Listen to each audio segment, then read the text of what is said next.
O Senhor a todos os fez. Aqui é o pastor Eduardo Munhoz. Mais uma vez, perdoa, irmão, meu celular caiu.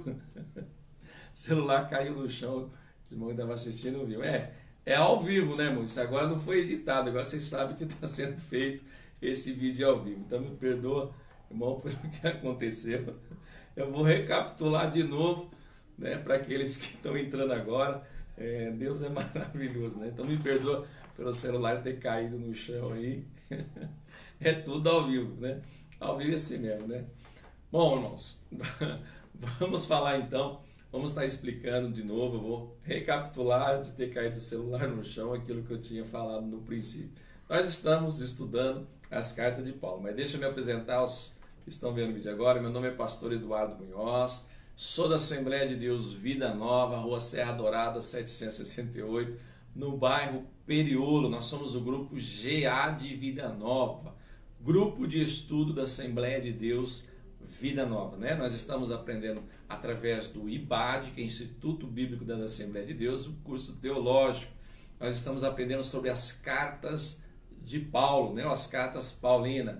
Falei nos vídeos anteriores sobre os Atos dos Apóstolos, um livro que ainda não foi terminado, vai terminar só quando Jesus arrebatar a igreja. E depois eu estava explicando para vocês que as cartas de Paulo não é a primeira carta que ele escreveu, é Romanos, por causa que Romanos vem logo depois de Atos, né? Não, o livro de Romanos ele foi escrito no final da terceira viagem. A primeira carta que Paulo escreveu foi aos Gálatas, né? Endereçado aos Gálatas, lá na Galácia, né? Me perdoa aí, irmão, pode dar risada de ter caído o celular, né? Mas é assim mesmo, quem sabe faz ao vivo. Deus abençoe a todos. Então assim, irmãos, Paulo, ele tinha ido para as 3 cidades principais. A gente, claro, deixa eu recapitular de novo. Então Paulo, quando ele se converteu, ele ficou um tempo no deserto da Arábia, ficou lá tendo um diálogo com Deus, orando, jejuando, tentando compreender e entender agora o novo evangelho, né? Esse cristianismo, que aquele que ele perseguia, né? Aquele que ele era o perseguidor, agora ele tem que entender esse evangelho, um homem que cresceu sobre os princípios, conceitos da lei, da Torá, estudou nos pés de Gamaliel, um homem sábio, né? Tinha um intelecto muito grande. Paulo também foi onde se desenvolveu muito rápido, surpreendeu a muitos, e agora ele vai ter que viver então pela graça, né? E para entender isso daí não é fácil. Então ele ficou um período no deserto, ficou um bom tempo no deserto. Depois ele vai então a Jerusalém, ele conversa, né? Conhece com Pedro, com Tiago. Depois ele retorna para Antioquia. Com isso daí 14 anos fora, e quando ele vai lá falar com Pedro e Tiago, ele fica 15 dias. E nisso daí inicia então o evangelho. O companheiro de Paulo nas suas viagens, pelo menos nas primeiras, que trabalhou muito com ele, que auxiliou ele logo no princípio, no início, foi Barnabé. Eu já expliquei para vocês nos vídeos anteriores que Barnabé não é nome, né? Não é a pessoa Barnabé. Barnabé é um apelido, né? Porque o nome dele é Iosef, é José, mas os apóstolos apelidaram ele como Barnabé, porque Barnabé quer dizer aquele que consola ou aquele que exorta, né? Barnabé foi um daqueles que vendeu as suas propriedades lá em Atos dos Apóstolos e depositou aos pés dos apóstolos, né? Então, foi ele que foi um homem assim muito usado por Deus, um homem que tinha mão aberta para a obra, um homem que ajudava, auxiliava as pessoas, por isso que os apóstolos apelidaram ele então de Barnabé. Então, um companheiro do apóstolo Paulo. Paulo, então, ele andava nas cidades principais ali na Ásia Menor, que é Antioquia da Psídia, que era Listra, Icônio e Derbe. Então, ali ele fundou as igrejas, onde muitos gregos se converteram, romanos, né? Mas a maioria era grego, ou seja, o povo gentil que se converteram então agora ao cristianismo, né? Ao evangelho que Paulo ali estava ministrando, estava pregando para eles. Paulo, quando ele retorna a Antioquia, não da Psídia, mas Antioquia da Síria, quando ele retorna, os judaizantes vão até essas cidades, lá em Galácia, né, junto aos Gálatas, e lá vão pregar outro evangelho. Quem eram os judaizantes? Os judaizantes eram os judeus que tinham se convertido ao evangelho. Então são os judeus que creram em Cristo, creram que ele morreu e ressuscitou ao terceiro dia, porém eles achavam que o evangelho que Paulo ministrava, que pregava para as pessoas, era um evangelho vazio, era um evangelho vago, faltava alguma coisa, né? Tinha que complementar aquilo que Paulo estava levando para eles. Por quê? Porque para os judaizantes não era simples assim para ser salvo. Não era somente aceitar Jesus, só você ter fé que ele morreu na cruz do Calvário e ressuscitou ao terceiro dia. Não. Para eles você tinha que circuncidar, porque você tinha que se tornar judeu primeiro. Depois que você se tornasse judeu, aí sim você teria direito à salvação. Aí você tornaria ser um cristão. Então você tinha que circuncidar, obedecer à lei do sábado e também ter cuidado com os animais que você poderia comer, que tinha os animais imundos e os animais puros. E é claro que obedecer à lei. Depois eu vou explicar algumas das leis e mostrar para vocês como é impossível obedecer à lei. Porque muitos pensam que são os 10 mandamentos. Não é os 10 mandamentos. São 613 mitzvot, 613 leis. 10 mandamentos, mais as 603 leis que Deus deu a Moisés ali no Monte Sinai. Eu estou aqui embaixo, eu estou com as 613 leis. Eu vou citar algumas para vocês, só para vocês verem o quanto é difícil. Então não tinha como você ser salvo pela lei. Então você tinha que ser salvo pela fé. É isso que Paulo pregava. Bom, no capítulo 1 do livro de Gálatas, a gente vai ver que é o abandono do verdadeiro evangelho, que os Gálatas estavam abandonando o evangelho de Cristo.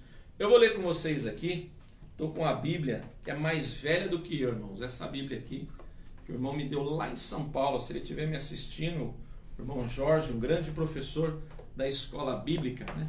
Aqui, ele me deu essa Bíblia Vida Nova, as páginas tudo amarela já, tudo amarela. É mais velha do que eu essa Bíblia, irmão. Não estou brincando não, é bem mais velha do que eu, né? Então, quando ele me deu, ele falou, ó, tenha cuidado com essa Bíblia. Eu falei, pode deixar que eu vou cuidar com muito carinho, né? Então, vamos lá. Se você tiver com a sua Bíblia aí, abra ela então na carta de Paulo aos Gálatas, né? No capítulo 1, vamos começar a ler do versículo 6 a seguir, que diz assim: Admira-me que estejais passando tão depressa daquele que vos chamou na graça de Cristo para outro evangelho, o qual não é outro, senão que há alguns que vos perturbam e querem perverter o evangelho de Cristo. Mas ainda que nós, ou mesmo um anjo vindo do céu, vos pregue o evangelho que vá além dos que vos temos pregado, seja anátema. Não acredite, né? Não dê ouvido, né? Ignore. Assim, como já dissemos, e agora repito, se alguém vos prega o evangelho que vá além daquele que recebemos, seja anátema. Porventura procuro eu agora o favor dos homens ou de Deus? Ou procuro agradar a homens? E se agradasse ainda a homens, não seria servo de Cristo. Faço-vos, porém, saber, meus irmãos, que o evangelho por mim anunciado não é segundo o homem, porque eu não recebi e nem aprendi de homem algum, mas mediante a revelação de Jesus Cristo. Louvado seja o nome do Senhor. Aí eu falo uma coisa para vocês, irmãos. Quero falar uma coisa para vocês. Paulo, ele está dizendo aqui que os Gálatas estavam abandonando o evangelho que ele tinha anunciado quando ele tinha ido lá a primeira vez. Porque quando ele vai escrever essa carta, ele já tinha passado por lá, ele já tinha evangelizado, ele já tinha ganhado almas, né, montado a igreja ali, que nem eu falei lá em Listra, Derbe e Icônio. Ele montou ali na Galácia, né, então lá na Galácia que tinha os gauleses, né, esses gauleses ou os gálatas, porque Gálatas eram os moradores da Galácia, né? Então eles eram conhecidos como os Gálatas ou Gauleuses. Esses, logo depois, eles desceram do norte da Galácia, foram para o sul da Europa, e ali é onde eles ficaram, aonde hoje é a França. Antigamente não era conhecido como França. Lá na frente foi conhecido como Franques, na época dos bárbaros, depois da época da Inquisição, do papado, né, que expulsou os bárbaros de muitos territórios, se tornou então França, assim como a Inglaterra, né? Então eles desceram para o sul, aonde se tornaram França. Bom, Paulo estava dizendo isso para eles, que tão cedo eles estavam abandonando o evangelho. Ou seja, vocês são Maria, vai com as outras. Porque assim, os Gálatas, eles tinham, né, um costume muito feio, né? E as pessoas sabiam da fama deles. Se eles estavam numa batalha, se eles estavam numa guerra, e se o inimigo estivesse vencendo, eles mudavam de lado, né? Eles iam a favor do inimigo, né? Então eles eram pessoas que não tinham palavra, eram pessoas que eram Maria vai com as outras, né? Ia com quem está ganhando, com quem pode mais. Assim era eles. Então, nós vemos aqui que agora eles tinham aprendido o evangelho verdadeiro, os judaizantes subiram para Antioquia da Psídia, passaram então lá na Galácia, nessas cidades de Listra, Derbe e Icônio, e foram então introduzindo uma semente perigosa, uma semente judaizante no meio dos cristãos, daqueles que Paulo tinha pregado. Porque para eles, Paulo, tanto é que na sua primeira viagem, Paulo não era conhecido deles. Os apóstolos, sim, né? A única coisa que eles tinham ouvido de Paulo é que Paulo era um perseguidor da igreja e depois se tornou ser perseguido, um pregador do evangelho. Mas eles não tinham conhecimento, eles não conheciam, não conviviam com Paulo. Quando Paulo foi pregar o evangelho, eles creram, sim, creram, aceitaram Jesus, foram batizados. Mas quando os judaizantes chegaram lá, os judaizantes vieram com outras ideias, né? Os judaizantes já vieram falando, não é bem assim não. Não é como Paulo fala, não é simples assim, simplesmente você crê em Jesus Cristo, ser batizado e você já é salvo. Não é simples assim não. Não é fácil, não tem como você subir ao céu somente pela fé. Não, você precisa de mais um complemento para que você alcance a salvação. Você tem que fazer um tipo de um sacrifício. Você tem que pendurar sua carne, você tem que buscar mais, você tem que fazer mais. A primeira coisa que você tem que fazer é se tornar um judeu. Primeira coisa, você tem que circuncidar e pronto. Você vai circuncidar, né? Você vai deixar de trabalhar no Shabá, no sábado, que o sábado é sagrado. Você vai deixar de comer certo tipo de animais, que é imundo, e tem as outras coisas da lei que você tem que obedecer. Então você vai obedecer a lei que foi dada para Moisés e ter fé em Jesus e aceitar Jesus. Então eles jogavam um fardo muito grande para o povo então servir a Jesus Cristo. E é claro, né, que isso aí é impossível. Se você se voltar para a lei, você está negando o sacrifício de Jesus na cruz. Porque Jesus falou assim, nós cremos e fomos batizados, né, e confessarmos publicamente que Ele é o Senhor da nossa vida, nós seremos salvos. Agora, o que vai nos libertar dia após dia é o Espírito Santo de Deus. Então não tem como eu mesmo buscar toda essa santidade, todo esse conhecimento, toda essa libertação através dos meus atos. Então, se eu for observar a lei para praticar a lei nos mínimos detalhes, eu não vou conseguir. Então era isso que Paulo estava querendo explicar.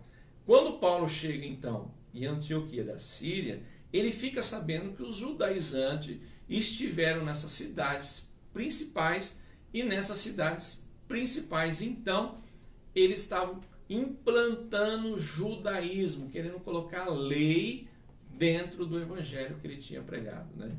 Então ele estava vendo, ele se entristeceu, por isso que ele se entristeceu demais, porque ele estava querendo dizer, poxa, né? Vocês aí estão se deixando levar tão cedo, chegaram aí, já falaram outro evangelho e vocês estão acreditando? E ele fala, seja anátema, não acredite, não dê ouvido, se estão falando outro evangelho, além daquilo que eu preguei para vocês, não dê ouvido, não acredite, nem se aparecer um anjo diante de vocês e disser isso, não creiam, não acredite, que isso não procede de Deus. Então ele se entristeceu, ele ficou muito chateado com isso. Então o grande confronto com Paulo, isso aí foi provavelmente no ano 49 depois de Cristo, porque logo no ano a seguir, no ano 50, aí tem o concílio de Jerusalém. Até então não tinha tido o concílio de Jerusalém. Eu expliquei no vídeo anterior o que é esse concílio de Jerusalém. Eles debateram, né, em relação à circuncisão, porque estava tendo muita confusão dos judeus que tinham se convertido, que eram os judaizantes, como eu estou dizendo para vocês, os judaizantes querendo implantar a lei dentro do Evangelho de Cristo, que é somente a graça, né? É a justificação pela fé, como ele fala tanto, né, na sua carta ao livro de Romanos, que ele vai falar muito depois, né? Então, assim, era uma coisa simples, mas o povo não estava crendo que era uma coisa simples. Esse é o capítulo 1. E o interessante que nós lemos aqui, que ele falou que não aprendeu de homem algum. Então, ele não foi discipulado. Os apóstolos, ele teve com ele. Ele chegou até os apóstolos depois que ele se converteu. Mas os apóstolos temeram ele. Logo no princípio acharam que ele estava de falsidade, que ele estava querendo se infiltrar no meio deles para então depois entregar ou perseguir. Então eles tinham medo, mandaram ele lá para Antioquia. Lá ele conheceu Barnabé, depois ele retorna, mas ele não vê que os apóstolos teve aquele aconchego, aquele apego com ele. Foi uma confusão muito grande, porque até o apostolado dele foi discutido em relação a isso, né? Quem constituiu ele como apóstolo, né? Então ele não foi discipulado pelos apóstolos. Tanto é que no livro, na sua primeira carta à igreja de Coríntios, no capítulo 11, no versículo 23, que nós lemos lá na Santa Ceia, toda a Santa Ceia, que ele fala como eu recebi do Senhor. Então, quando ele vai instruir a Santa Ceia, ele mesmo já está dizendo logo no princípio que aquilo que ele está instruindo como ministrar a Santa Ceia não foi passado por ele, pelos apóstolos, foi o próprio Senhor Jesus que passou e o instruiu como ministrasse a ceia, como também a pregar o Evangelho. Você vai ver na sua segunda carta à igreja de Coríntios 12:2, que ele fala, né, claro, humildemente, né, mas esse homem era, ele fala, conheci um homem há 14 anos atrás, que eu não sei se foi pelo corpo ou com o corpo, que foi arrebatado até o terceiro céu. Então, provavelmente, de uma das vezes que ele apanhou, né, pregando o Evangelho, que ele foi tido como morto, provavelmente ele foi arrebatado até o terceiro céu, e lá o Senhor o instruiu e o titulou como apóstolo e pregador dos gentios. Quando ele volta, né, ao seu corpo novamente, tanto é que ele falou na sua segunda carta, então ele se titula apóstolo porque o Senhor o titulou, né, e ele então começa a ministrar para o povo gentil, né, e é claro, grandes milagres, grande prodígio que Paulo faz. Então, aqui ele deixa bem claro, ó, o que eu estou passando para vocês, não foi ninguém que me ensinou. Eu não fui discipulado por ninguém. Porque a lei, sim, a lei ele vai debater, a gente vai ver lá na frente, a lei ele debate bastante, porque ele foi um grande, né, conhecedor da lei, ele estudou aos pés de Gamaliel. Ele foi um homem que foi, a sua inteligência foi muito grande. Logo cedo ele se tornou um rabi, né, se tornou um fariseu. Então, da lei ele tinha um conhecimento muito grande. Agora, já do evangelho pregado de Cristo, ele não andou com Jesus e não foi discipulado pelos apóstolos. Então, o próprio Senhor o ensinou e o instruiu sobre a palavra de Deus. Então, aqui o capítulo 1, nós estamos vendo que ele está falando, comparando os Gálatas que eram desertor, né? Comparou como desertores numa batalha, como soldados, né? Então eles são Maria vai com as outras, né? Falou um outro evangelho, eles estão acreditando. É só colocar uma fábula aqui, uma fábula ali, uma heresia aqui, que eles estão acreditando. Porque é igual nos nossos dias hoje, né? Você pregar o evangelho genuíno, a palavra de Deus, para muitas pessoas não tem graça. O que tem graça é você colocar uma heresia aqui, colocar uma coisinha ali, enfeitar o culto, enfeitar a mensagem, enfeitar a igreja, fazer um monte de coisa arada, colocar um utensílio aqui, um utensílio ali, fazer o povo adorar aqui. Então, fazer esses movimentos. Então, você tem que colocar muitas coisas, às vezes até fábulas, né? Como eu expliquei no vídeo anterior, até algumas fábulas no meio de uma pregação, no meio da igreja, para que o povo se interesse. Então, os judeus, claro, eles não estavam inventando fábula, mas eles estavam querendo que o povo se santificasse através da lei, não em Cristo. Então, se eu for me santificar através da lei, eu estou negando o evangelho. É como é perigoso a gente colocar costumes que nós achamos dentro da igreja. Irmãos, eu tenho muito medo em relação a isso. Eu tenho muito medo. Por que eu tenho medo em relação a isso daí? Porque, irmãos, se eu colocar alguma coisa que não está na Bíblia, aquilo que eu acho como doutrina na minha igreja, eu estou sendo um fariseu, eu estou sendo um judaizante, eu já estou colocando um obstáculo para a pessoa se santificar além daquilo que a palavra prega, né? Eu sou um tipo de pessoa que muitas vezes fui criticado por causa dos meus ensinos e até perseguido, né, por muitos na igreja por causa do ensino, porque eu falava a verdade quando eu ia ensinar, né? A gente vê que na época que saiu o rádio era do demônio, depois todo mundo via rádio. Televisão, mas quem tinha televisão em casa era do diabo, porque Deus mostrou para eles e tal coisa. O crente que não tirasse a televisão de casa, ele era excluído da igreja, e muitos pastores hoje assistem televisão, até novela assiste, né? Então, quer dizer, agora não é mais do diabo. Sapato alto, sapato bico fino, terno rachado, o jeito de pentear o cabelo, o jeito de cortar o cabelo. Então, assim, foi muitas coisas, muitos costumes, muitas leis que o homem colocou daquilo que ele acha, daquilo que ele tem vontade de implantar como santidade na sua igreja, que não está na Bíblia, não tem base na Bíblia. São coisas que eles acham. E com isso daí, eles fizeram um círculo em volta da verdadeira palavra de Deus, e o povo então não conseguiu cumprir. O que aconteceu? Muitas pessoas foram excluídas da igreja por cortar pontinha de cabelo, hoje pode. Por ter televisão, hoje pode. Por usar sapato alto, as mulheres, hoje pode. Por usar o homem usar sapato social bico fino, hoje pode. Usar terno rachado, hoje pode. O jeito de pentear o cabelo, hoje pode. Usar uma pulseirinha ou um brinquinho, hoje pode. Mas essas pessoas foram excluídas e muitas morreram excluídas da igreja. E a alma delas? Para onde foram? Sendo que foi os pastores e muitos irmãos que botaram para fora. Por quê? Colocaram coisas além daquilo que Jesus ensinou. Isso é o perigo. Os judeus estavam querendo colocar a lei. Não é simplesmente aceitar Jesus e crer. Era isso que Paulo está falando. Esse é o capítulo 1. Nós temos o capítulo 2, mas antes de ler o capítulo 2, eu vou ler aqui um pouquinho o livro, porque tem os irmãos que estão assistindo junto comigo, e os irmãos estão vendo, né, aprendendo. Depois eu vou dar agradecimentos a todos que estão aqui. Então vamos lá.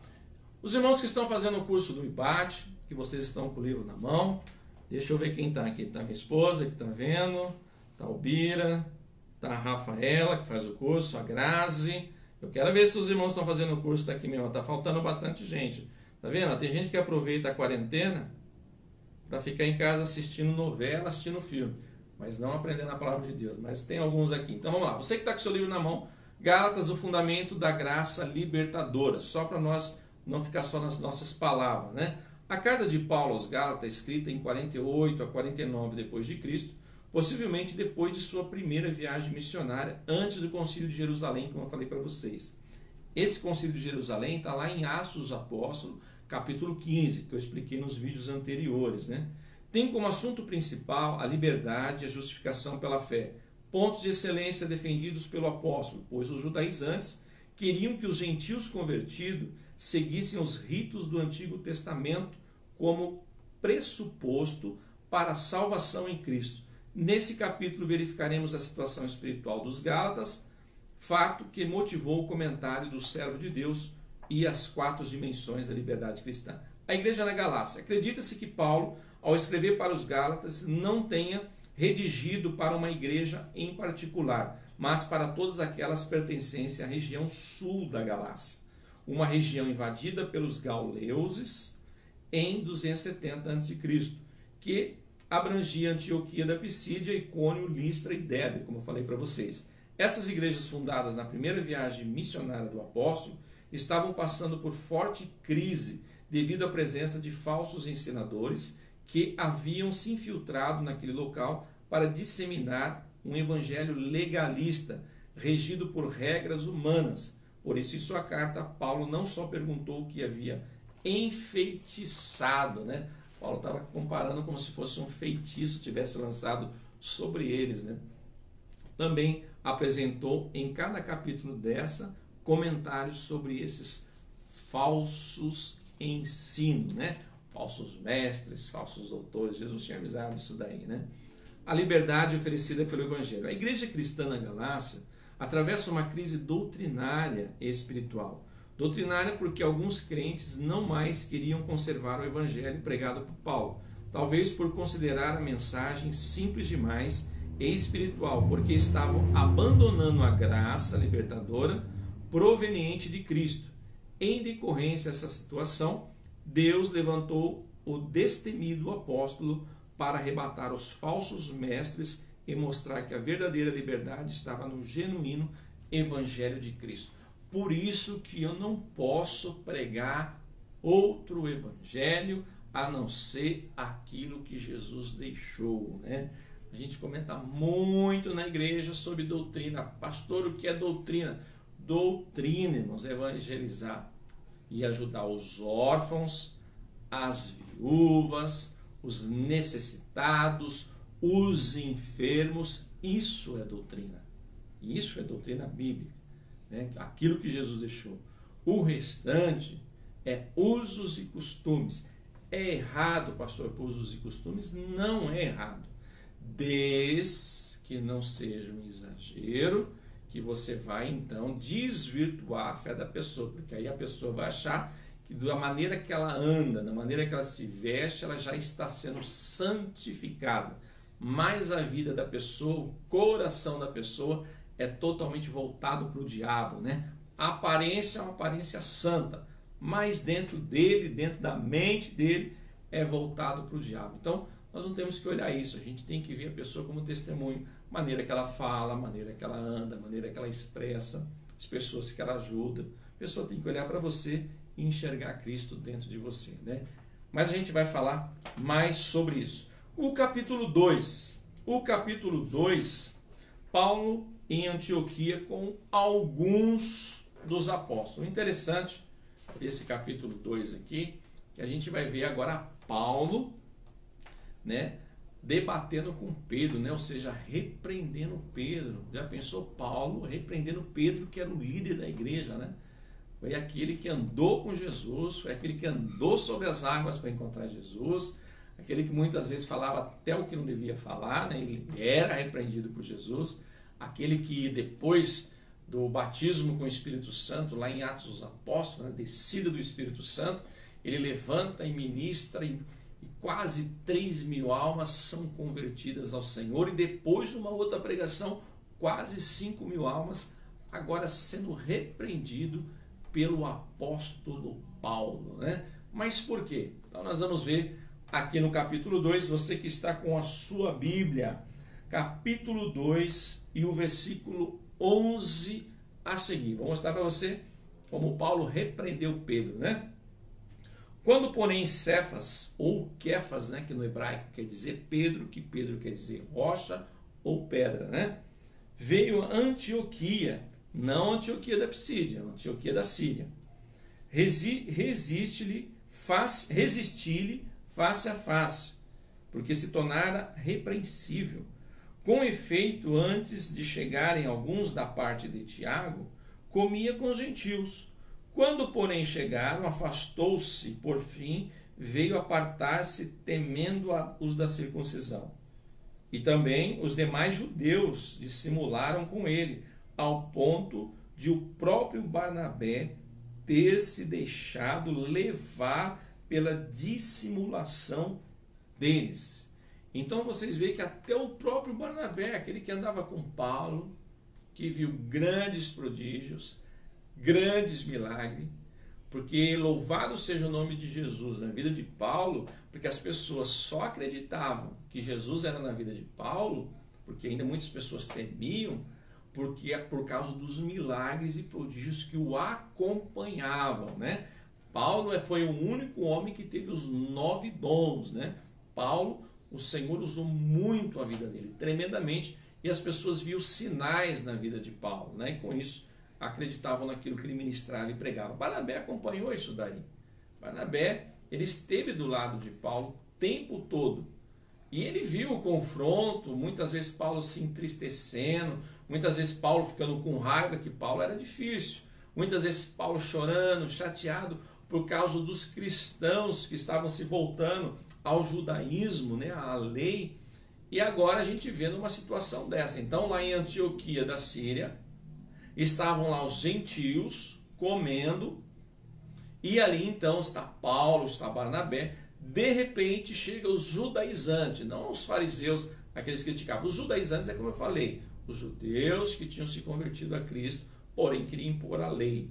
Quando os judaizantes chegaram onde eles estavam, e com isso vindo Tiago junto, Tiago irmão de Jesus, né? Porque a gente tem que ver outro Tiago que Paulo ganhou, que era o grego, né? Esse aí foi circuncidado, ele Tito, mas esse que chegou era o Tiago, irmão de Jesus. Então chegou Tiago, irmão de Jesus, junto com alguns judaizantes.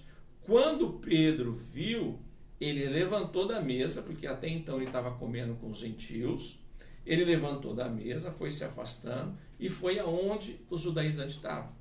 Com isso daí, Barnabé foi no embalo. Barnabé também levantou e foi no embalo então de Pedro, né? E Paulo, vendo aquilo, ele não concordou com aquela situação. Paulo, ele podia ter chamado Pedro de canto? Podia. Paulo podia ter ido na casa de Pedro e falado depois? Podia.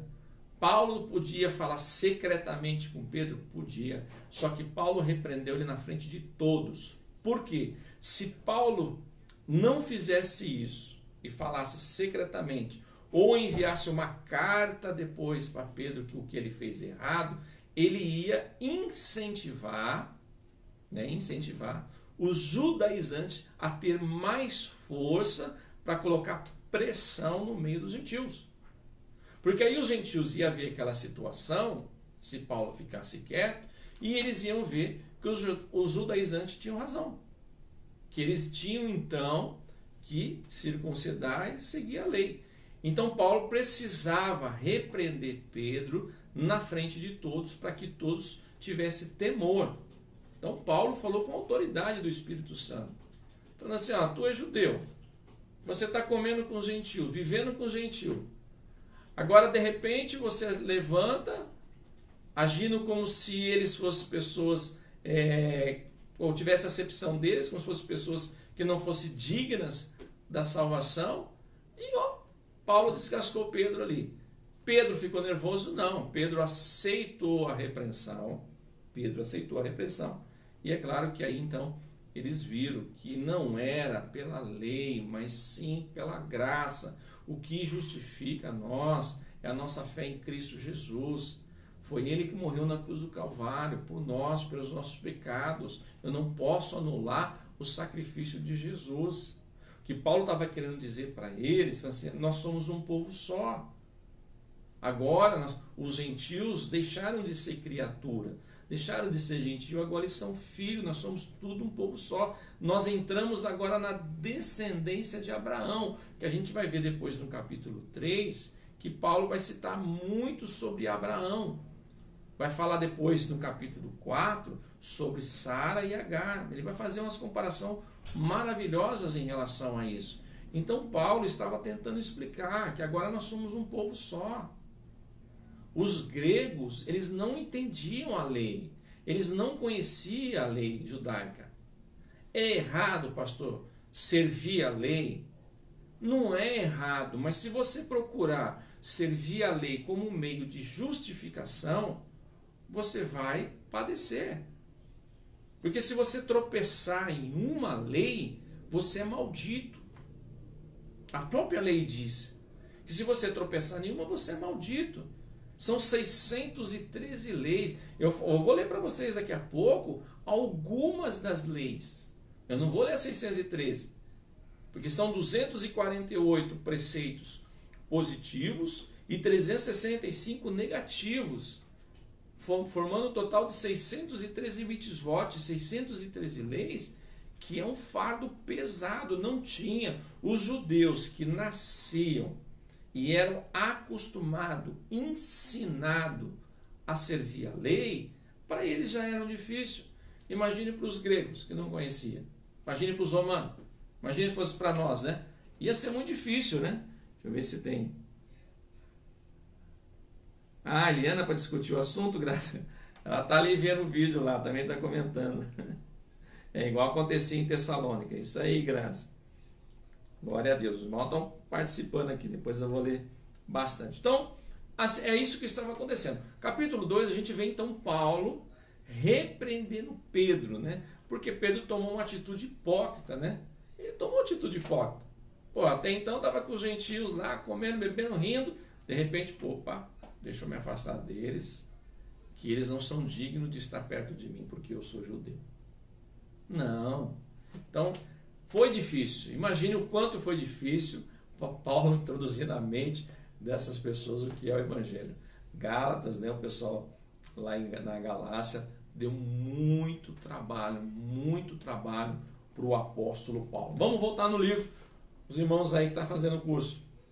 Então vamos ler a página 51, que diz assim, Gálatas 2, 19 e 21. Né? Já estou crucificado com Cristo, e vivo, não mais eu, mas Cristo vive em mim. E a vida que agora vivo na carne, vivo-a na fé do Filho de Deus, o qual me amou e se entregou a si mesmo por mim. Não aniquilo a graça de Deus, porque se a justiça provém da lei, segue-se que Cristo morreu de balde, ou seja, segue-se que Cristo morreu em vão. Então, se eu voltar para a lei, se eu acreditar na lei, então Jesus morreu de bobeira. Não valeu o sacrifício de Jesus. Então eu não estou vendo a veracidade do sacrifício de Jesus naquela cruz do Calvário pelos meus pecados. Porque não foi suficiente. Não foi suficiente. Eu preciso crer em Jesus, mas também eu preciso servir a lei. Então não foi suficiente. Vocês entenderam o quanto é perigoso eu colocar heresia dentro da igreja? O quanto é perigoso eu colocar costumes e doutrinas que eu acho que é certo? Porque o que eu acho que é certo, para Deus, pode ser que não. Então eu não posso colocar algo que eu acho, que eu tenho vontade, que eu quero. Eu tenho que ensinar o evangelho genuíno. Lá em Gálatas 5 a gente vai ver, né, a obra da carne é a obra do Espírito, que não tem nada a ver com o que muitas pessoas falam por aí. Então houve essa repreensão. Paulo fez questão de escrever essa mensagem porque a liberdade conquistada pelo Evangelho de Cristo estava sofrendo ranhuras dos ritos judaicos. Esse texto explica que todos os crentes foram crucificados com Cristo, morreram para a lei e passaram a viver para Deus por meio de Jesus Cristo. Eu estou livre da lei.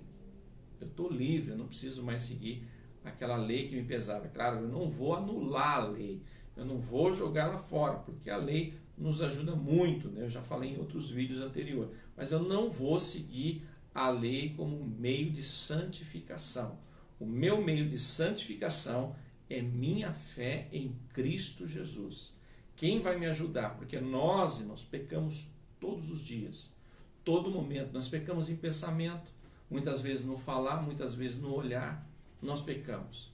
Então nós dependemos da graça e a misericórdia do Espírito Santo. É o Espírito Santo que nos ajuda, vai tirando um defeitinho aqui, um defeitinho ali. É Ele que vai falando conosco. É Ele que vai moldando, né, o nosso caráter, a nossa vida dia após dia. Alguns o Senhor tem pressa de fazer uma mudança, de fazer uma libertação para usar Ele no ministério. Outros o processo é mais lento. Mas isso aí não cabe a mim de dizer a hora, quem e como tem que ser mudado. Isso aí é o Espírito Santo. A minha obrigação como pastor de uma igreja é ensinar a palavra de Deus como ela é. Eu tenho que ensinar. Eu não posso obrigar a pessoa a entender a palavra, a seguir o costume que a palavra usa. Eu sempre falo na igreja, eu ensino, eu explico. Se a pessoa insiste em andar daquela maneira que realmente a Bíblia fala que é errado, ele é rebelde. Eu não posso fazer nada, eu não posso pôr uma arma na cabeça dela. Eu vou orar por ela, mas ela acaba sendo rebelde. Mas a minha obrigação é ensinar e instruir a palavra de Deus em relação a isso. Então vamos lá. A liberdade resgatada na cruz. Os Gálatas, talvez por influência dos legalistas, estavam regredindo na fé. Haviam esquecido que os milagres operados entre eles eram fruto do evangelho da libertação e não da lei. Mediante a pregação da fé, tinham recebido o Espírito Santo, mas alguns teimavam em permanecer nas obras da lei. Por isso, Paulo sabiamente estabeleceu um paralelo entre a justificação de Abraão e a justificação de Cristo. Nesse paralelo, o apóstolo mostra que tanto para Abraão como para os crentes, a fé foi imputada como justiça. Deus falou a Abraão que faria dele uma grande nação, e creu ele no Senhor, e foi-lhe dado imputado isto por justiça. Irmãos, primeiro lugar, já falei em outros vídeos, mas se você não assistiu, vou falar agora. Primeiro lugar, Abraão, deixa eu só ver aqui. O Márcio fez uma pergunta. O Márcio fez uma pergunta, deixa eu ver aqui. Aí eu já respondo o Márcio. Era para ser discreto. Era para ser discreto. É tudo ao vivo, irmãos. Os irmãos viram até o celular caindo, né? Mas eu não estou achando aqui a pergunta. Cadê a pastora Eliana? Peraí. Existiram algumas leis temporãs. Sim ou não, pastor? Algumas leis. Qual o significado de Lucas 16, 17? Os 10 mandamentos não são eternos? Lucas 16, 17, os mandamentos são eternos. Deixa eu ver aqui. Pera aí, Márcio. Existiram algumas leis temporãs, sim ou não, pastor? Qual o significado de Lucas 16, 17? Os 10 mandamentos não são eternos? Márcio, os 10 mandamentos são eternos. O presbítero Márcio ali da nossa igreja, né? Sabe a pergunta? Deixa eu ler aqui Lucas 16 e o versículo 17. É ao vivo, tudo é ao vivo aqui, é assim mesmo. Né? Para quem já deixou o celular cair, né, irmão? Vamos lá. Lucas 16, 17.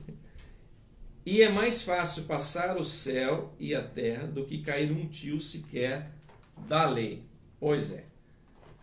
Só que assim, a lei ela tem que ser respeitada, mas a lei ela não tem que ser cumprida hoje porque nós vivemos pela graça, senão me torna judaizante. Os 10 mandamentos Jesus reduziu a 1, né? A 2, quer dizer, amar a Deus sobre todas as coisas, porque se eu amo a Deus sobre todas as coisas, então eu não vou seguir outros deuses, eu não vou jurar em vão, eu vou respeitar o nome do Senhor, vou servir a Deus.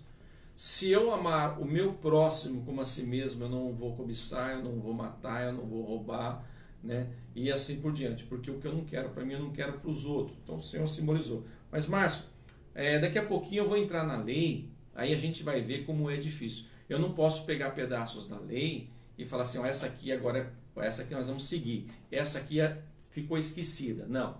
Aí eu vou falar só de algumas, para você entender que se a gente fosse cumprir elas, a gente não ia conseguir e o povo não cumpre. Um exemplo que me veio aqui, tipo o adultério. Antigamente era apedrejado, imagine os dias de hoje. Pois é.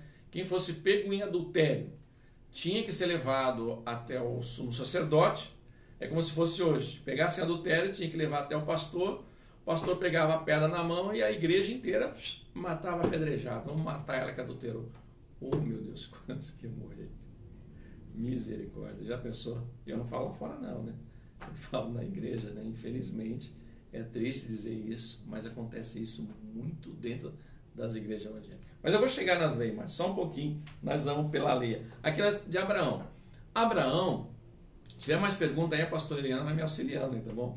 Abraão, ele não era judeu. Abraão não era hebreu.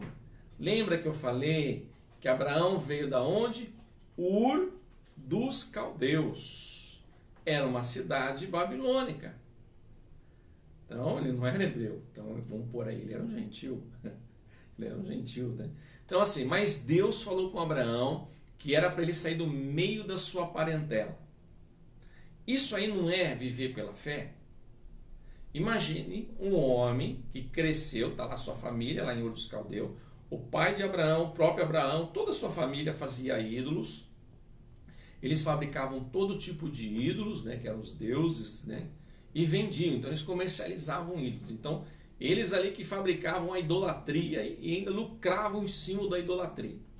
De repente ele ouve uma voz dizendo que era para ele sair do meio da sua parentela, que era para ele largar tudo aquilo, que o Senhor ia mostrar uma terra para ele, que o Senhor ia dar para ele. Você imaginou você chegar para o seu pai, para sua mãe, para irmãos, para a esposa, filhos, e dizer assim: olha, eu ouvi uma voz e falou que era para me sair daqui e ir embora. Ah, é? Mas você vai embora para onde? Ah, não sei. Essa voz falou para mim que ele vai mostrar onde eu vou. O que as pessoas vão dizer? É louco. Como você vai sair daqui? Como você vai sair? Você vai embora? Vai andar aí sem destino, sem saber para onde vai? Porque uma voz te falou. Quem é essa voz? Quem? Da onde surgiu essa voz? Será que não era alguém? Você viu essa pessoa? Não, eu vi uma voz. Falou que era para mim sair do meio da minha parentela, que ele ia mostrar o lugar onde eu ia, onde ele ia me colocar. Isso aí, irmãos, é fé. Abraão é conhecido como pai da fé até nos nossos dias de hoje.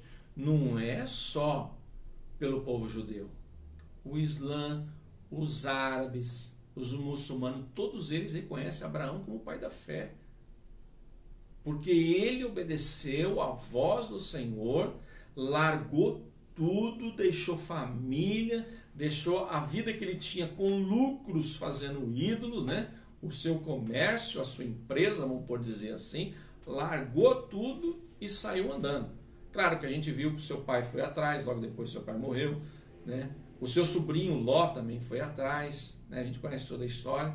Então Abraão, ele obedeceu. Naquela época não existia a lei foi dada muito tempo depois para Moisés, para Moshe, né? Então não existia a lei, foi pela fé. Então Paulo, conhecedor da Torá, conhecedor do Antigo Testamento, da Antiga Aliança, Paulo expõe a fé de Abraão para os judeus, que é a mesma coisa que hoje. Nós cremos em Jesus Cristo, ponto final. Não adianta vir outra pessoa falar A, falar B, falar C. Não. Nós cremos que Jesus morreu na cruz do Calvário e ressuscitou ao terceiro dia e pronto. Somos batizados na água e pronto. Cremos no reino celestial. Cremos. Se vão zombar, se vão falar, problema deles. Então, isso é ter fé. Eu não preciso me basear numa lei. Não há lei. Entendeu? Então, Paulo estava dizendo, não existia lei. Não foi imputado a lei naquela época. Foi somente pela fé. E quantas coisas Abraão fez pela fé. Quer ver? A circuncisão.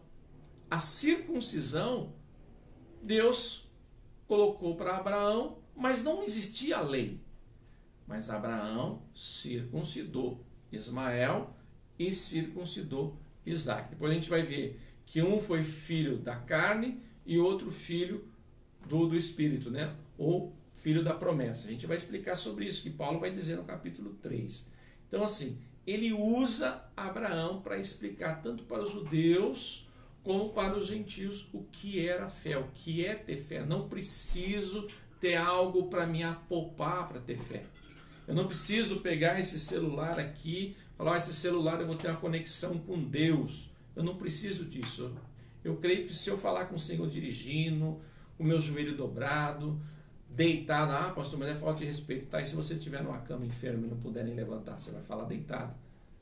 Se você estiver num trânsito, você sentir de falar com Deus, então você fala com Deus de todas as maneiras. Eu não preciso pegar algo, eu não preciso apalpar alguma coisa, ter alguma coisa para me crer, né?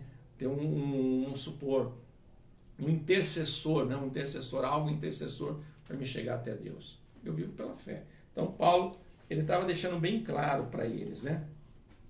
Ora, tendo a Escritura previsto que Deus havia de justificar pela fé os gentios, anunciou primeiro o evangelho a Abraão, dizendo, todas as nações serão benditas em ti, de sorte que são da fé, são benditos com o crente Abraão. Gálatas capítulo 3, versículo 8 e o versículo 9. Então tá vendo? Abraão, ele ia ter uma grande descendência, uma grande nação. Veio o povo de Israel depois, veio, mas todos fariam parte da descendência de Abraão através de Cristo Jesus. Que hoje nós somos enxertados na videira verdadeira e passamos agora a ser filho, não somos mais criaturas de Deus, mas agora passamos a ser chamados de filhos. Os romanos, eles tinham uma lei que Paulo usou, né? A gente vai falar depois, porque Paulo conhecia as leis romanas, porque ele era também cidadão romano, e ele cita isso. Por quê?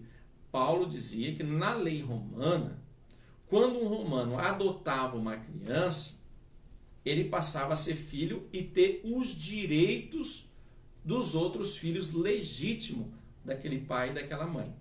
Então não tinha como, não, ele é adotado, por ele ser adotado ele não tem direito, quem tem direito são os filhos gerados dele. Não, pela lei romana, aquele que era adotado passava então a ter os mesmos direitos que os filhos que foram gerados pelo pai e pela mãe. Mais uma pergunta? Deixa eu ver aqui. João Carlos, né? Cooperador ali da nossa igreja. Por que os pregadores por aí falam que Abraão desobedece levando Ló com ele? João Carlos, homem é homem, o homem é terrível, né?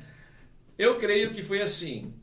Quando Abraão pregou, quando Abraão falou que ele ouviu essa voz, que era para ele sair, Ló era muito apegado a Abraão.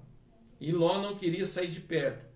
Abraão errou, ele errou. Tanto é que a gente vê depois que ele tomou posse total da bênção depois que o pai dele tinha morrido, depois que ele se separou de Ló. Tanto é que Abraão tinha tanta certeza, que é a fé, vamos falar de fé, tinha tanta certeza, porque ele disse assim, os pastores de Ló, porque eles ficaram muito ricos, né? Então Ló teve pastores, rebanhos, né? E Abraão também tinha pastores, que tinha muito rebanho.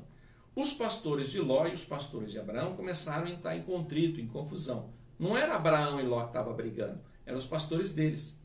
Então, com isso daí, ele viu que não ia dar certo. Então, ele falou, vamos separar. Mas isso aí já era a mão de Deus, porque a bênção era para ele. Então, Abraão falou assim, olha, ó, escolhe para onde você vai. Se você for para a direita, eu vou para a esquerda. Se você for para a esquerda, eu vou para a direita. Se Abraão não vivesse pela fé, ele ia falar, olha, Ló, é o seguinte, como eu fui chamado, como a promessa na minha vida, eu vou escolher primeiro, que o sobrar é seu.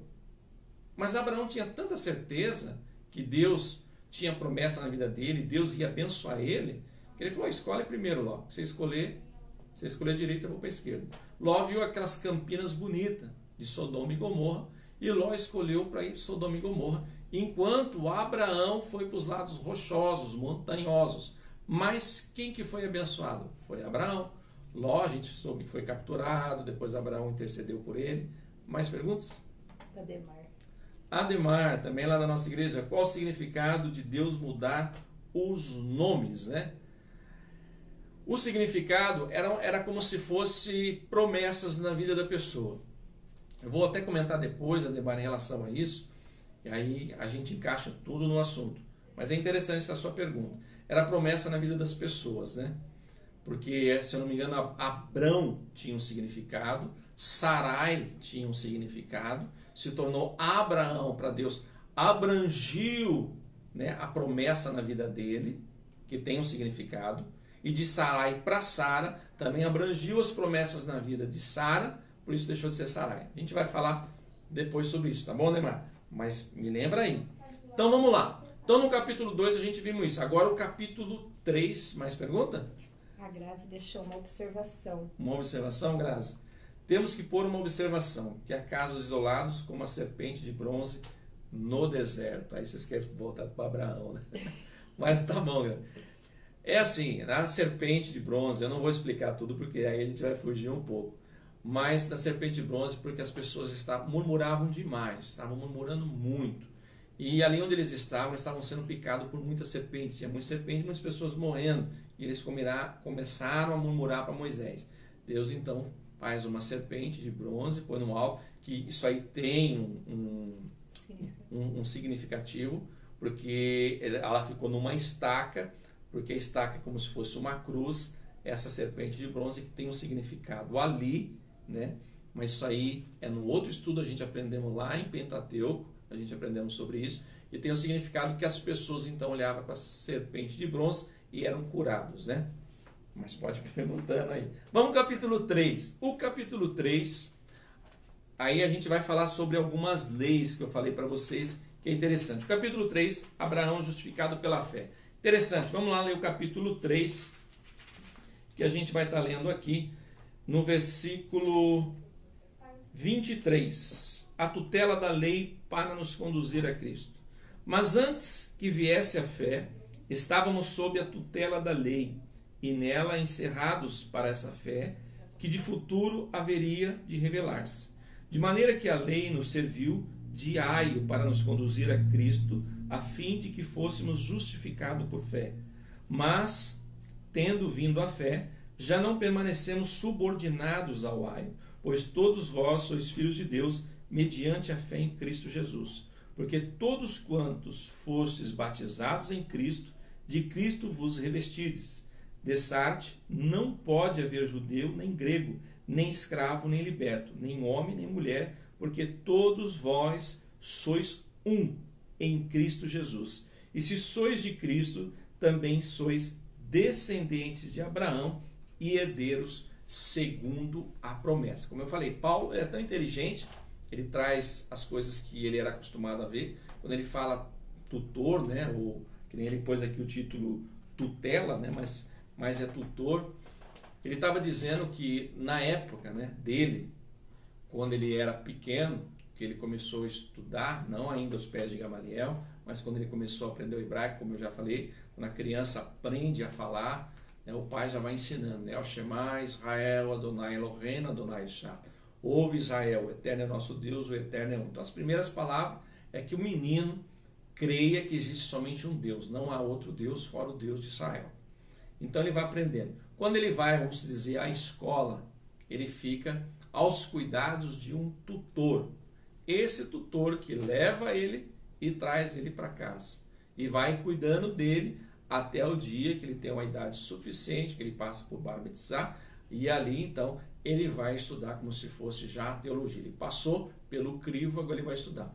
Paulo, então agora ele vai estudar aos pés de Gamaliel, ou seja, só trocou o tutor. Então ele ficou muito na mente, então ele usa o tutor. A lei era nosso tutor. A lei que ajudava o homem a caminhar crendo em Deus para ele não desfalecer, para ele não desviar totalmente. Por mais que eles falharam na lei, mas a lei foi colocado como tutor, como centro, como um apoio para que o homem não errasse. Como eu falei nos vídeos anteriores, mas eu vou falar de novo para você que não assistiu os outros vídeos. Por exemplo, a carne de porco. Cada uma. Se você não quiser comer carne de porco, não come.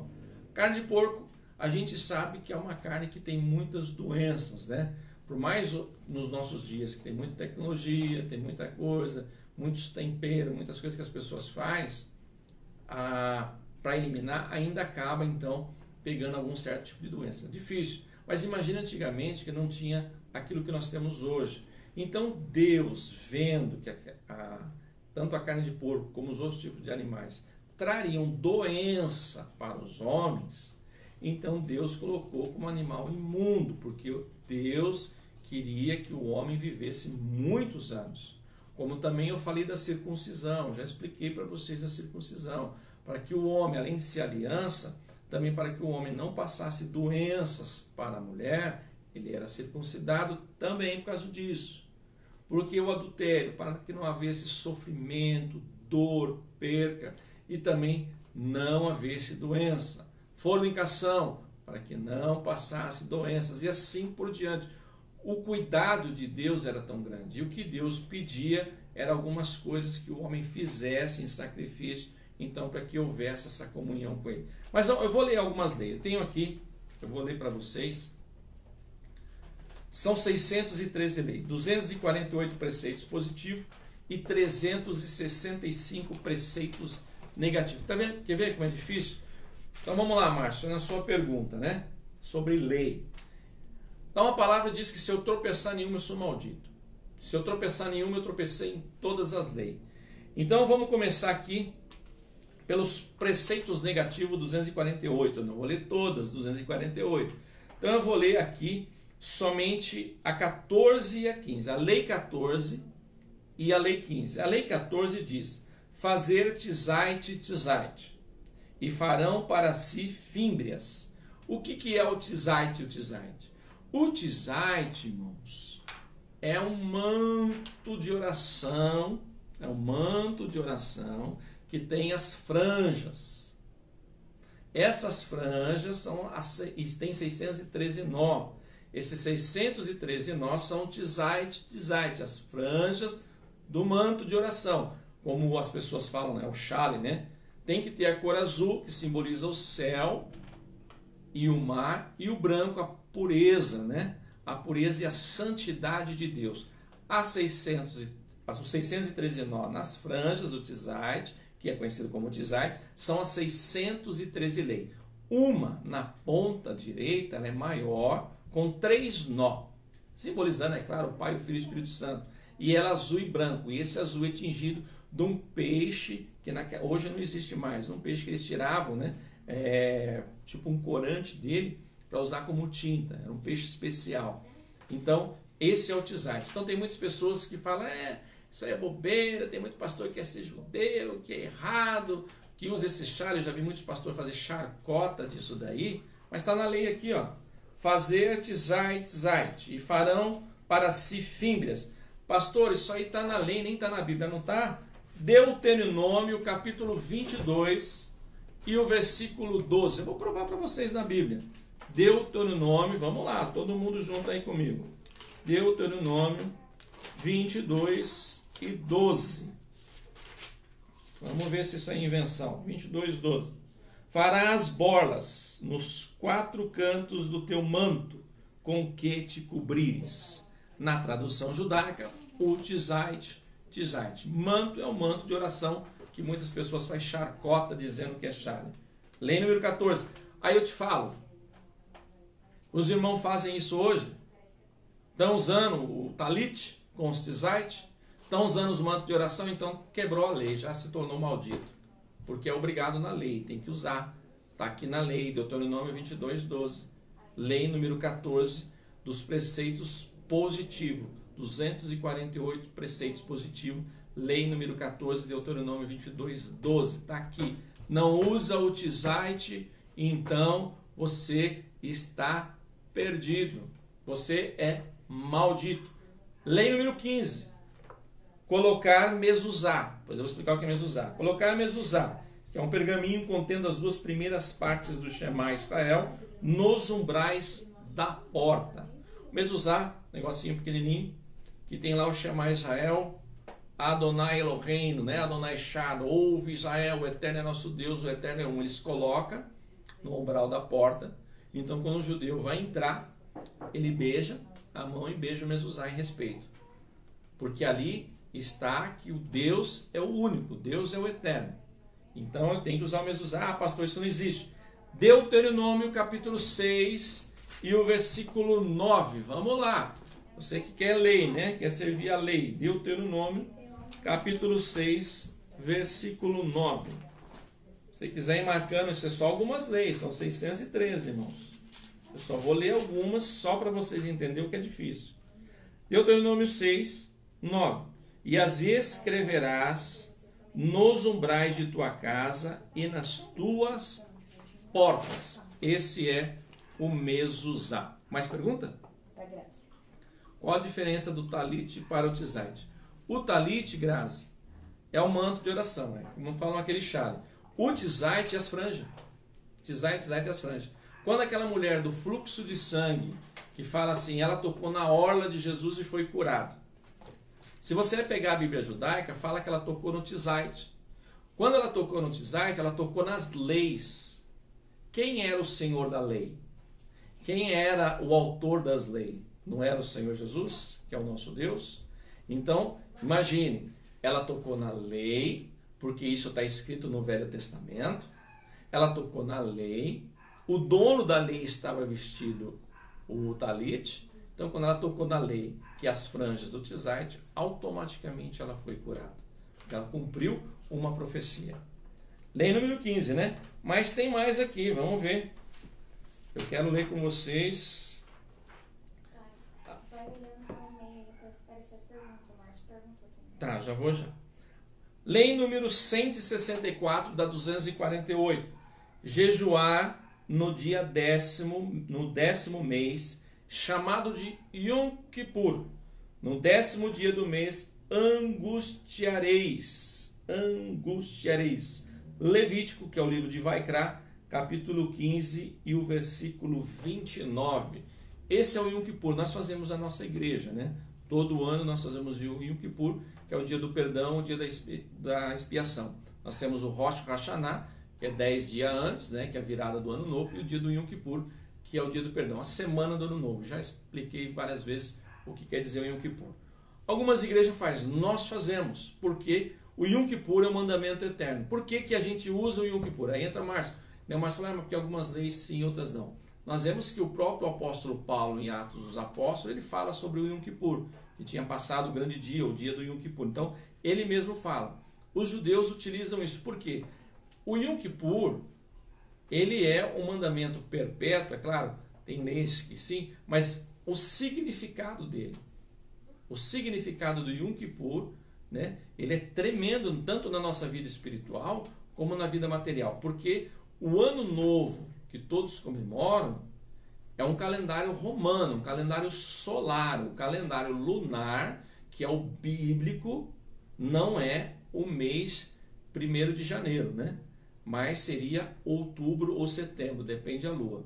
Mas como os romanos, os papas mudaram o calendário, colocaram januário e februário, que é 2 demônios, 2 entidades que eles criam, eles acrescentaram no calendário e eles colocaram como festa de ano novo, né? Já expliquei também do Natal, mas aqui nós estamos falando do Yom Kippur. Nós ainda comemoramos o Yom Kippur. Deixa eu ver se tem mais pergunta aqui. Pode? Ah, ainda caiu no da Graça aqui. É que aqui está meio lento. Então tá bom, vamos lá. Agora eu quero falar para vocês.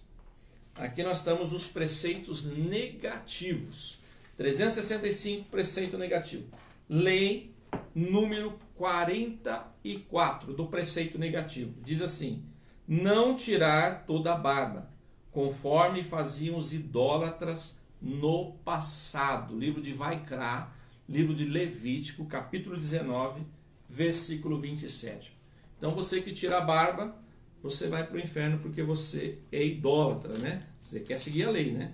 Então, vamos lá, vamos seguir a lei. Levítico 19, isso, 27. 19, 27. Porque aquele que tropeçar em uma, tropeça em todas. Ó. Não cortareis o cabelo em redondo, nem danificareis as extremidades da barba. Da barba. Então, peraí. Então, eu não posso tirar a barba. Se eu tirar a barba, eu sou idólatra. Entendeu? Então, se eu tirar a minha barba, eu sou idólatra. Pastor, eu entendo que as leis de Moisés foram para um determinado tempo. Na cruz, muitas delas se cumpriram, assim como o apedrejamento que a pastora citou. Mas os 10 mandamentos que Deus escreveu em uma pedra e foi colocada dentro da arca, não tem um significado maior? Tem, por isso que Deus levou, né? Por isso que a arca não foi encontrada, né? A arca não está no nosso meio, né? A arca da aliança. A gente vê todos os utensílios que o papado levaram, né? No ano 70, né? Junto com o Império Romano, né? O Império Romano, depois passou para o papado. Então a arca foi tomada, a arca foi levada com esses itens, né? Então assim, os mandamentos é que nem eu falei. Jesus resumiu em dois mandamentos. Jesus falou assim, olha, amar a Deus, ama a Deus sobre todas as coisas. Não tem outros deuses. Não troque Deus para nada. Não deixe de ir para a igreja, cultuar e louvar o nome do Senhor para assistir um filme, para assistir uma novela ou para ficar em casa deitado de barda. Porque aí você está também cometendo idolatria. Não ponha santos ou outro tipo de entidade dentro da sua casa, o que você crê, além do nosso Deus, que é o Deus vivo que morreu na cruz do Calvário. Ame a Ele sobre todas as coisas.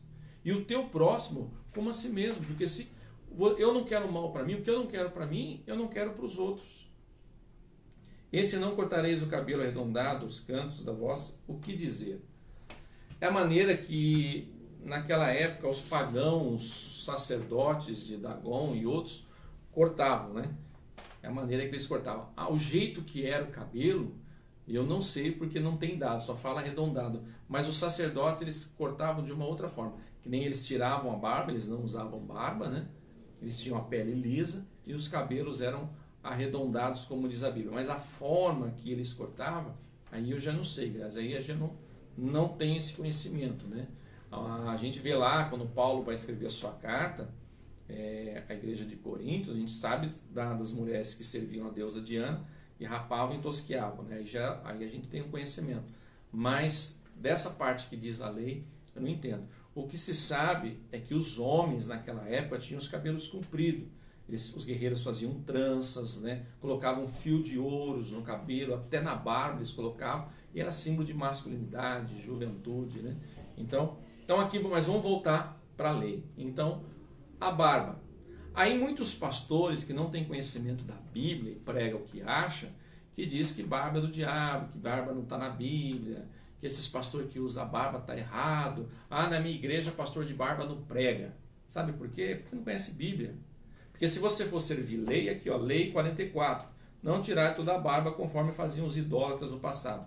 Livro de Vaikra, livro de Levítico 19, 27. Está na minha e está na sua Bíblia, né? Então, se eu for seguir a lei, eu não posso tirar a barba, né? Mas vamos em mais uma. É poucas que eu achei para mostrar para vocês, que eu falei, são 613. Lei 310.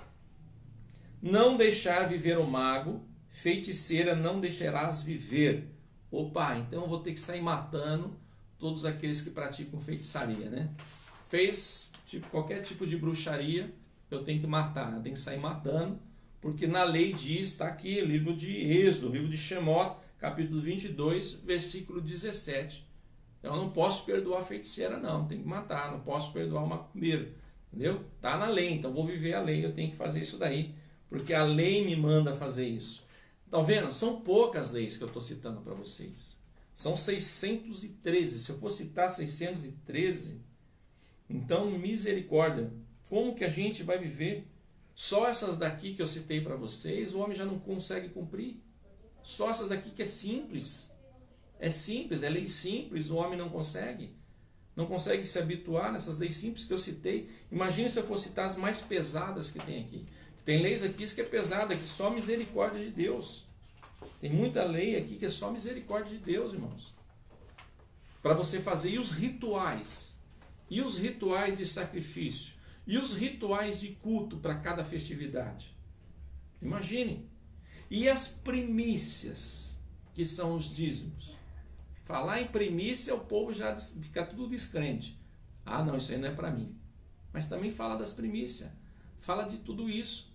Então, assim, é impossível o homem cumprir a lei. Foi por isso, Márcio, que Deus olhou para o mundo e não viu um justo sequer. Se fosse depender da lei como direção, como Deus gostaria que acontecesse, mas o homem não conseguiu, ele não tinha enviado Jesus.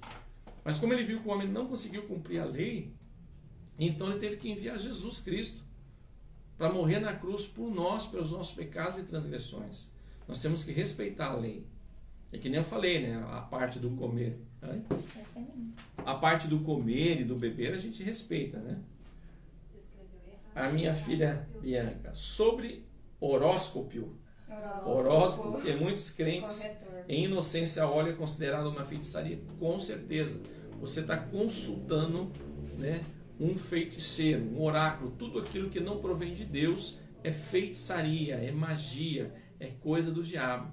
O crente não depende de horóscopo. Eu estou olhando ali que eu preciso usar uma camisa azul amanhã que vai me trazer sorte. No ano novo eu tenho que andar de branco, que o ano vai ser totalmente de paz. Você aí. Eu falo de mim, eu já quantas vezes no ano novo, né? Colocava roupa branca, ia ter um ano de paz. Ixi, quanta briga, quanta confusão, quanta contenda teve no ano. Foi um ano inteiro de paz? Não foi. Não foi, sabe por quê? Porque nós dependemos de Deus. Então essas coisas são superstições e algumas coisas são consideradas como feitiçaria e bruxaria, né? Então nós estamos consultando o horóscopo, estamos consultando a feitiçaria, né? Logo, né, tá buscando outro tipo de coisa. Vocês entenderam da lei? Eu só quero assim, senão a gente vai muito esticar o assunto e não vai terminar a lição de Gálatas. Então era isso que Paulo estava tentando colocar na mente daqueles irmãos novos convertidos. Se vocês forem seguir a lei, vocês não vão conseguir. Vocês não vão conseguir cumprir a lei. Porque aí vocês anulam o sacrifício de Jesus naquela cruz do Calvário, vocês estão anulando, e vocês vão procurar se santificar por si mesmo. E se você for se santificar por si mesmo, você não vai conseguir. Você não vai, não adianta, você não vai. Então, se eu for fazer não é assim, eu escolhi essa lei porque eu gosto. Essa lei aqui combina comigo, então eu vou fazer essa. Não, ou você faz a 613, ou não faz nenhuma. Agora, se você quiser optar por circuncidar, eu quero me circuncidar, quero ser um judeu. Não é pecado, desde que você não coloque aquilo como norma. Se você colocar aquilo como norma de fé, aí você está pecando. Agora, se você quer circuncidar para o seu judeu porque você admira, porque você gosta, não é pecado. Não é errado. Se você quiser usar o kippá na cabeça, porque tem na lei que é obrigado a usar o kippá. Você quer usar um kippá, como muitos pastores não têm conhecimento bíblico e tiram sarro, não sabem a importância daquilo, ele pode usar. Em cima do meu comentário. Pode usar. Pastor, Jesus veio para abolir ou fazer cumprir as leis? A Rafa perguntou. Jesus ele não veio abolir, ele veio para cumprir a lei. O único que cumpriu a lei e mesmo assim foi acusado de não cumprir foi Jesus Cristo. Porque lembra que no Shabat não pode trabalhar. Mas Jesus curou muitos no Shabat, no sábado. Os fariseus que se diziam conhecedores, porque os fariseus eram pessoas que diante do povo cumpriam a lei 100%. Mas Jesus falou, raça de víbora, raça de hipócrita, não entra no reino do céu e impede-os de entrar. Porque eles colocavam fardos sobre as pessoas, mas eles mesmos não faziam. Eles mesmos não cumpriam. Entendeu? É como nossos dias de hoje. Quantos pastores que colocam doutrinas, mas eles mesmos não fazem. Você não pode ter televisão, mas na casa dele tem. Eu conheci pastores que quando chegavam pastores da sede da igreja dele, ele escondia o computador dentro do guarda-roupa. Eu vi isso. Esconder dentro do guarda-roupa para os pastores não verem. Então, tipo assim, para o povo não podia ter computador. Estou nem falando televisão, hein? Computador. Mas ele tinha escondido. O povo não podia ter fotografia. Que fotografia era do diabo, que estava escrito lá em Gênesis que não pode ter imagem nenhuma. Mas ele tinha fotografia no computador dele. Do casamento dele, dos filhos, de tudo. Mas o povo tinha que jogar fora. Então você entendeu? São pessoas que colocam fardos, mas eles não cumprem. Eles não conseguem cumprir.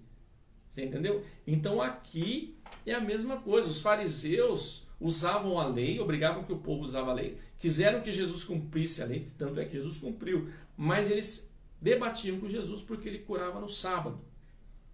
Eles falavam, não é lícito trabalhar no sábado. Curar é trabalho. Para eles era trabalho. Para o judeu, quem curasse era trabalho. Entendeu? Em relação à lei, é longo, né? Se a gente for falar sobre lei, a gente vai longe. A gente não para. Capítulo 4, a gente vai correr um pouquinho. Capítulo 4, filho da escravidão, que é Agar. Vamos lá. Esse aqui é interessante, eu vou comentar bem rápido. O capítulo 4 e o versículo 21. O título diz Sara e Agar. Alegoria e as duas alianças. Dizei-me vós, os que quereis estar sob a lei, acaso não ouvis a lei? Pois está escrito que Abraão teve 2 filhos, um da mulher escrava e o outro da livre. Mas a da escrava nasceu segundo a carne, e o da livre mediante a promessa. Estas coisas que são alegóricas, porque essas mulheres são 2 alianças, Sara e Agar, 2 alianças. São alegóricas, são 2 alianças. Uma, na verdade, se refere ao Monte Sinai, que gera para a escravidão, e esta é Agar. Então, depois eu vou continuar. Então, 2 alianças. Uma da escrava e uma da mulher. Então, nós sabemos que Abraão tinha como esposa Sara. Então, vamos ver pelo lado lógico. Abraão com 90 anos, Sara com seus mais ou menos 80, por aí, não tinha como gerar filho, não tinha saúde para isso. O homem, com essa idade, ele pegar uma mulher mais nova, ele ainda consegue ainda fazer um filho, dependendo do vigor, da sua saúde, ele consegue. Mas a mulher já com 80 anos, creio que muito difícil. Mas Agar era nova, a escrava, ela era nova, mulher nova.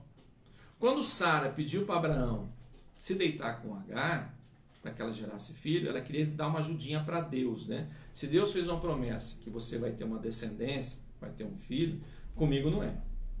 O anjo se enganou, comigo não é, porque não tem como, né? Não tem como florescer filho. Então, se deita com a escrava, a mulher nova, ela vai conceder para você um filho. Deu uma ajudinha, Abraão deitou com Agar. Ao lado lógico, ela era nova, ele da idade que ele tinha, então ele podia ainda gerar um filho. É homem diferente de mulher. Tanto é que gerou Ismael, né? Então, a aliança é uma aliança. É uma aliança. Deus fez uma aliança depois com Ismael. Então, nasceu o da escravidão. Por que comparou a mulher escrava que era Agar com o Monte Sinai que ele leu aqui? Que comparação que Paulo quis trazer? Sabe qual é a comparação? Que foi no Monte Sinai que Deus deu a lei para Moisés. Então estava comparando a escrava com a lei. Você estava escravo da lei. Você tinha que viver a lei. Se não vivesse a lei, você poderia morrer. Você estava fora da presença de Deus. Você estava escravo com a lei. Monte Sinai. Paulo comparou, não é eu estou comparando, foi Paulo que comparou.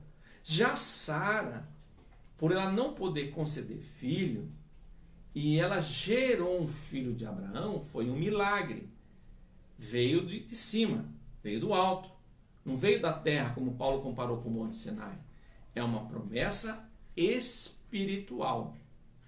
Uma promessa, não tem como se explicar o milagre. Foi um milagre que veio então Isaac, simbolizando a graça mediante ao sacrifício de Jesus.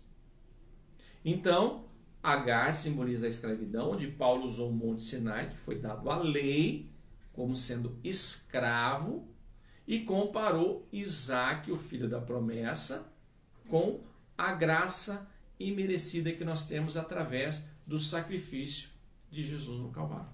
Paulo dizendo isso. Continuando. Ora, Agar é o Monte Sinai, na Arábia, e corresponde a Jerusalém, que é Jerusalém terrena, atual, que está em escravidão com seus filhos. Mas a Jerusalém lá de cima, livre, a qual é nossa mãe, porque está escrito: alegra-te, ó estéril, que não dás à luz, exulta e clama, tu que não estás de parto, porque não são mais numerosos os filhos da abandonada que os da que tem marido? Vós, porém, irmãos, sois filhos da promessa como Isaque. Como, porém, outrora o que nascera segundo a carne perseguia o que nasceu segundo o Espírito, assim também agora. Ismael é o pai da nação árabe. Os árabes não são maiores que os judeus, não são mais populosos que os judeus. Agar com certeza gerou mais filhos, sendo que Sara gerou somente Isaac. Esse povo numeroso, até os dias de hoje, não são os que perseguem o filho da promessa? Não são eles que perseguem, não são eles que matam e torturam os cristãos? Como está escrito na Escritura, Paulo está comparando claramente o filho da promessa com o filho da escravidão. O filho da escravidão são mais numerosos, mas eles são perseguidores dos filhos da promessa, que são a descendência de Abraão, mas através da promessa com Deus, porque Ismael também é descendência de Abraão, mas um da escrava e outro da promessa de Deus. Contudo, o que diz a Escritura? Lança fora a escrava e a seu filho, porque de modo algum o filho da escrava será herdeiro com o filho da livre. E assim, irmãos, somos filhos não da escrava, e sim da livre. O filho da escrava não é herdeiro com o filho da livre. Ou eu sigo a lei, a escravidão, ou eu sigo a graça. Mas saiba que aquele que segue a lei, então ele está recusando a obra de Jesus, ele não vai ter as bênçãos que os filhos da promessa, com os filhos da mulher, vai ter. Você entendeu? Então, você quer seguir a lei? Segue a lei. Mas você não vai ser participante da herança que os filhos da promessas vão receber. Você acreditando ou não, porque foi Paulo instruído pelo próprio Espírito Santo de Deus que escreveu isso. Finalizando o capítulo 4 do livro de Gálatas. Entra no capítulo 5, obras da carne e obras do Espírito. Vamos lá. O capítulo 5, tão conhecido, tão lido, né? Tão tremendo. Capítulo 5 e o versículo 16. Já estamos quase terminando. Digo, porém, andai no Espírito e jamais satisfarei a concupiscência da carne. Porque a carne milita contra o Espírito e o Espírito contra a carne. Porque são opostos entre si, para que não façais o que porventura seja vosso querer. Mas se sois guiado pelo Espírito, não estáis sob a lei. Não estáis sob a lei. Ora, as obras da carne são conhecidas.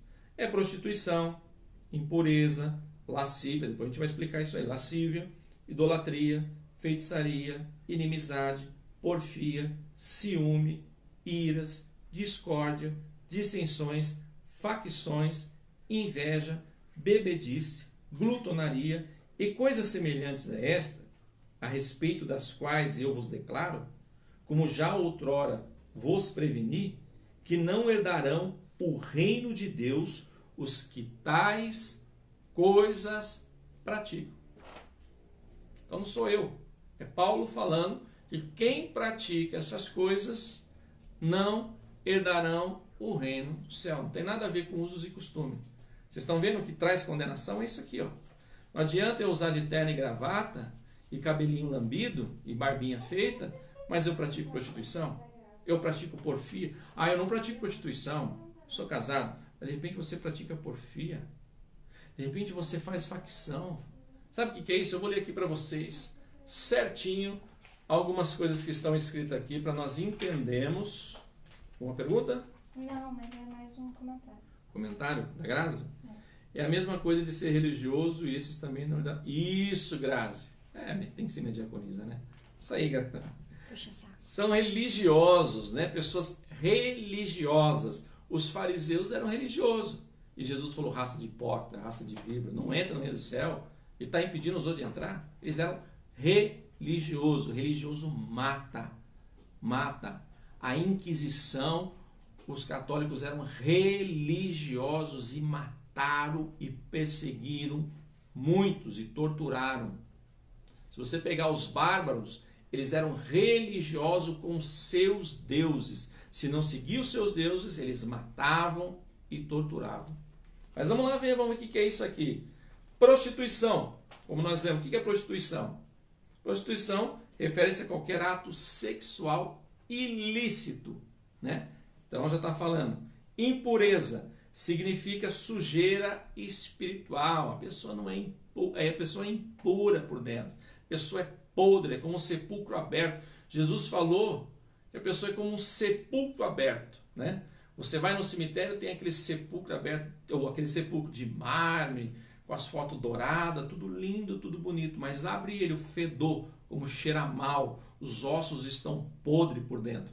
Ele faz essa comparação com o ser humano, a aparência da pessoa, fala, nossa, aquele é crente, aquela é crente, mas por dentro é podre, né? Isso chama-se impureza. Lascívia, o que é lascívia? É a prática de atos desenfreados, indecentes e obsceno. Qualquer ato obsceno que você faz com a mão, não estou nem falando de palavrão, né?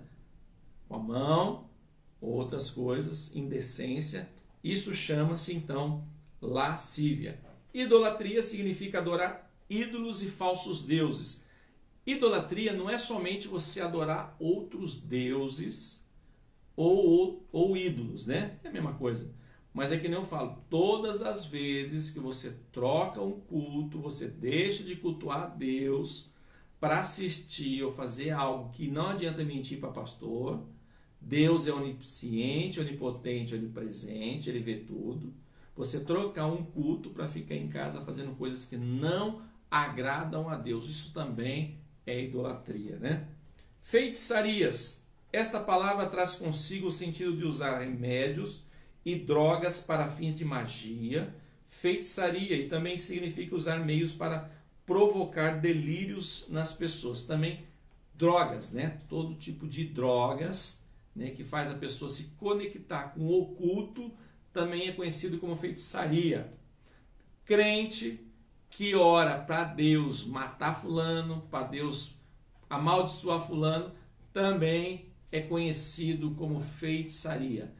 Crente que é rebelde com o costume da igreja, rebelde com o seu pastor, a palavra de Deus no livro de Apocalipse também considera isso como pecado de feitiçaria. Então não é só magia. A desobediência, a rebeldia é comparado também como feitiçaria. Está lá em Apocalipse 22. Inimizade é a quebra da unidade do vínculo fraterno. Porfia, o que é porfia? São discussões e rivalidades que acontecem dentro e fora da igreja. Então, quando você começa a discutir, você começa a debater, fazer inimizades, fofocas, fuxicos, contendas dentro da igreja ou fora da igreja, isso chama, então, porfia. Então, você agora sabe o que é porfia. Emulações, ressentimento e ciúme, que nos faz ter um medo excessivo de perder o que possuímos. Isso chama emulações. É um medo. Misericórdia se eu perder meu carro. Não, eu não vou viver se eu perder meu carro. Minha casa, meu Deus, se eu perder meu carro. Se eu perder, eu vou fazer o quê? Que Deus me dê saúde e graça para conseguir de novo. A pessoa parece que morre com aquilo que ele perde. A pessoa que se um ladrão chegar e pedir para ele 50 reais, ele não dá os 50 reais. Não posso perder esses 50 reais. Ele morre. Isso chama-se, então, emulação. Iras, isso é fácil, né? É uma exploração emocional capaz de nos levar a pensar, fazer e falar coisas desagradáveis à fé cristã. A Bíblia fala, irais, mas não pequeis, né? Ficar com raiva, a gente fica com raiva, mas isso aí tem que passar, a gente não tem que ficar maquinando mal, né?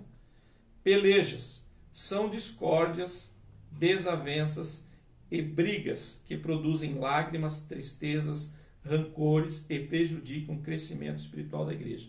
Isso chama-se pelejas. Quem? Eu. Pergunta da Bianca.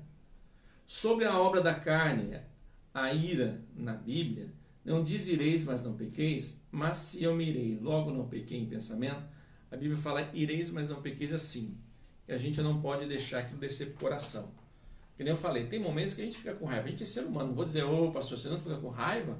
Você nunca fica bravo? Fica, claro que fica. Mas eu não posso deixar aquilo descer para o coração. Se eu deixar aquilo descer para o coração, aquilo vai se transformar em rancor, vai se transformar em mágoa, vai se transformar em ódio, e eu vou começar a maquinar e em dar o troco para a pessoa. Não, eu vou ter que dar o troco para ela. Ela fez, ela vai ter que pagar. Entendeu? Então é isso que o Senhor está falando. Então vamos lá. Falei pelejas, né? Continuando a obra da carne, dissensões são divergências e desentendimentos que tiram a harmonia da igreja. Então, tem pessoas que não fazem dissensão na igreja. Por isso que eu falo, é dissensão. A pessoa veste uma capa. Não, mas eu estou seguindo a doutrina da igreja. Não corto cabelo, eu uso saia arrastando pelo quarteirão, né? Eu uso blusa que cobre os dedos da minha mão. E eu sou crente. Eu uso terno, meu cabelo é lambidinho do lado, faço a minha barbinha, uso camisa social e terno até no calor de 100 graus, porque eu sou crente. Mas às vezes ele faz dissensão dentro da igreja. Às vezes ele faz dissensão até dentro da empresa que ele trabalha. Eu não vou sentar para almoçar com o fulano porque o fulano não é crente. Ou, pelo contrário, eu não vou conversar com aquele irmão porque ele é da igreja tal e ele usa bermuda, ele usa barba, então não vou conversar com aquele irmão porque aquele irmão é do diabo. E eu sou santo, eu estou me santificando. Isso chama-se dissensão. Paulo diz que os tais não entrarão no reino de Deus. É Bíblia, irmãos, é Bíblia. Ira versus vingança, seria isso? Isso me digníssima esposa. Ira versus vingança. Desceu pro coração a vontade de se vingar, né? Não, tem que dar o troco, né? Ah, aquela pessoa me paga. Então, tá vendo? Quando Paulo ele abrange a obra da carne, a gente pensa que é só coisa, eu não pratico prostituição, eu não pratico adultério, não, isso eu não faço, eu não vou matar, mas às vezes faz dissensão, emulação, heresias, quer ver, ó?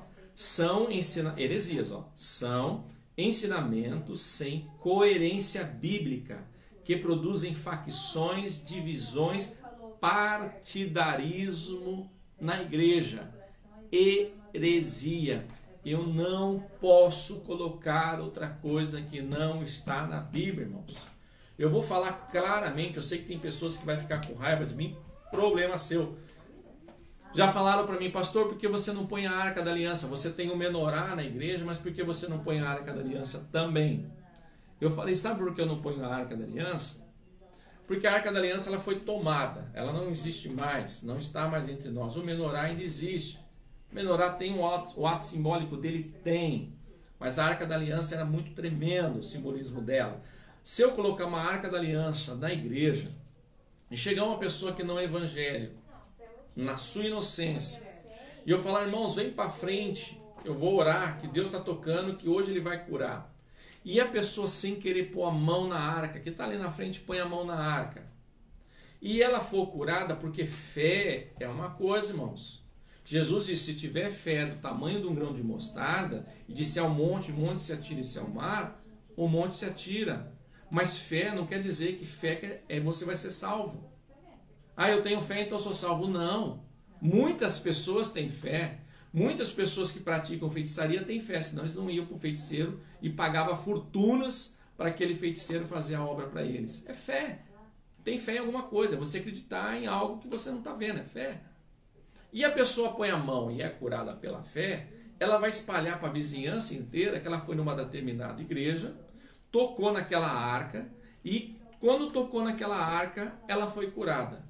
As pessoas vão para a igreja não para ouvir a palavra da salvação, não para ouvir o evangelho de Cristo. As pessoas vão para a igreja para tocar naquela determinada arca para ela ser curada. Qual é a diferença da arca com o santo que eu ponho na igreja? Porque eu estou colocando algo para a pessoa apoupar para ela ter fé. Eu estou colocando um obstáculo. Eu estou criando uma heresia dentro da igreja. Eu tenho que pregar o evangelho genuíno. Se para a pessoa aquilo lá é simples, eu vou fazer o quê? Mas eu não desvirtuo a palavra de Deus. Eu não preciso colocar uma água e dizer que aquela água eu levei no monte para a pessoa beber água e ela for curada. Eu não preciso colocar um poço feito de papelão no púlpito e ficar dentro do poço e falar, irmão, joga R$1.000 aqui que eu vou no fundo do poço e vou tirar você da luta. Eu não preciso fazer isso, eu não preciso colocar heresias dentro de uma igreja. E eu vejo pastores, até pastores que se dizem judeu, conhecedores da palavra, que vão nessas determinadas igrejas e ainda contribuem com essas heresias porque estão sendo pagos. Nós somos homens e mulheres de Deus que aonde nós chamarmos para ministrar, nós temos que ministrar a verdade. Se não vai chamar nós para pregar, se não vai pagar a viagem que você fez, problema deles, mas eu fui lá e preguei a verdade. Eu não tenho, Paulo diz que nós não devemos agradar a homens, nós temos que agradar a Deus, não a homens. Então, isso cai em heresia, está assim de igrejas que colocaram heresias, porque se coloca heresias dentro da igreja, a igreja lotada, as pessoas ofertam, as pessoas dizimam, porque as pessoas querem algo apalpável para elas poderem então acreditar. Se você pregar o evangelho genuíno, a igreja não lota, a igreja não enche. Tem que colocar heresias e está assim, ó. E muitos crentes que não lê Bíblia, não estudam, estão caindo, irmãos. Felizmente é isso. Desculpa, irmãos, é que ligaram aí e caiu. Então vamos lá, invejas. É desejar o que o outro possui e se entristecer pela prosperidade alheia. Então assim, nós temos que chorar com os que choram e se alegrar com os que alegram. É mais fácil chorar com os que choram, né? Porque você vê a pessoa perdendo alguém, uma pessoa na miséria, você fala, oh, irmão, meu Deus, estou sentindo o que você está sentindo. Misericórdia, irmãos. Nossa, eu estou triste por você. Mas se você vê o irmão bem, se você vê o irmão com um carrão, com uma casona, no emprego, num salário melhor que o seu, você já se enche de inveja. Você fala, não, eu que tinha que ter isso. Como que o irmão conseguiu? Chegou na igreja agora? Poxa, eu estou trabalhando nessa empresa há 10 anos, o camarada tem 5 anos, já foi agora, ele já tem um cargo melhor que o meu. Isso aí é inveja. É você se entristecer com a prosperidade do outro. Quantos dentro da igreja são invejosos? São invejosos. Vocês estão entendendo o que é doutrina? Estou explicando para vocês doutrina. Quer saber o que é doutrina? Estou explicando doutrina. Vocês são inocentes, né? Então agora você está esclarecendo a inocência. Agora, como a pastora falou, antigamente você estava inocente, agora você não é mais, né? Homicídios. Significa matar o próximo perversamente. Só que homicídio não é você só matar a pessoa no tiro, na facada, ou o que seja, for assim. Às vezes você matar espiritualmente. Você ofender tanto a pessoa e você tira aquela pessoa da igreja e ela acaba se desviando e voltando para o mundo por aquilo que você fez, pelo aquilo que você falou. É claro, irmãos, que tem pessoas que são rebeldes, que infelizmente são filhas do diabo. Você fala as coisas e a pessoa interpreta para o outro lado e sai da igreja falando que foi você que falou, né? Mas Deus sabe todas as coisas, irmão. Deus. É como eu falei, ele é onisciente, onipotente, onipresente. Mas tem pessoas que falam mesmo para acabar com a pessoa, para deixar a pessoa lá embaixo, deixar a pessoa no fundo do poço, para humilhar a pessoa. Eu vou humilhar ele, eu vou humilhar ela, né? Isso é um homicida. Ele está sendo um homicida também, porque ele está matando espiritualmente a pessoa, moralmente, né? E às vezes até carnalmente, porque tem pessoas que se sentem tão, nada, né? Ela acaba ficando depressiva e acaba tirando a sua própria vida. Bebedice. Ato de embriagar-se causando divórcios, acidentes de trânsito, mortandades, desemprego, confusão e outros. Então aqui está falando de bebedice, né? Então, eu já expliquei sobre bebida já nos vídeos anteriores, né? Se você quiser ver os outros vídeos, você vai ver, eu não vou detalhar de novo sobre em relação à bebida. Mas aqui Paulo fala de bebedice, porque a bebedice causa divórcio, causa contenda, causa brigas, causa confusões, a bebida, acidentes, acabam matando pessoas inocentes, como a gente vê acidentes de trânsito, né? A pessoa está vindo de um trabalho, às vezes vindo de uma viagem, tranquilo, com a família no carro, e uma pessoa que está embriagada sai da mão dele e acaba atingindo aquelas pessoas que estão inocentes. Como que a gente já vimos isso, né? Pessoas magoam quando estão bêbadas. Então a bebedice, então também é um pecado que não vai levar para o céu. Glutonarias significa voracidade ao comer. Quem come excessivamente está fora de direção do Espírito Santo. É aquela pessoa gulosa, né? Nem está com fome, mas está comendo por prazer, não para de comer, quero comer, né? Sempre comendo. Comer, né? É benção você ter bastante coisa no seu armário, na sua casa, mas com controle, né? Controle também aí. Então vamos lá, né? Esse foi o capítulo 5, mas vamos falar a obra do Espírito. Nós falamos da obra da carne. Já estou terminando já. Capítulo 6, ou capítulo 5, né? Nós estamos da obra da carne.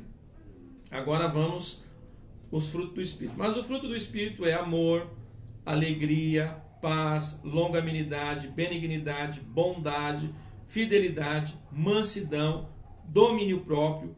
Contra essas coisas, não há lei. Está vendo? Não há lei contra essas coisas. Alguém perguntar?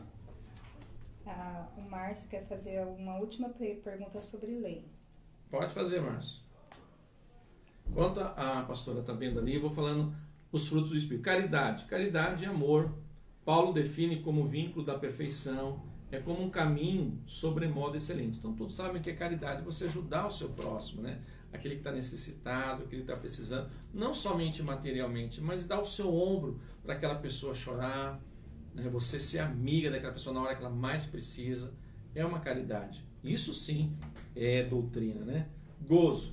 Gozo é alegria resultante da graça de Deus em nossas vidas. Alegria gerada pelo Espírito Santo e é eterna e nos faz triunfar sobre as tempestades da vida. A gente está tendo esse colapso do coronavírus. A pessoa está se debatendo na rua, aí, se matando, assustado, dormindo até debaixo da cama, né?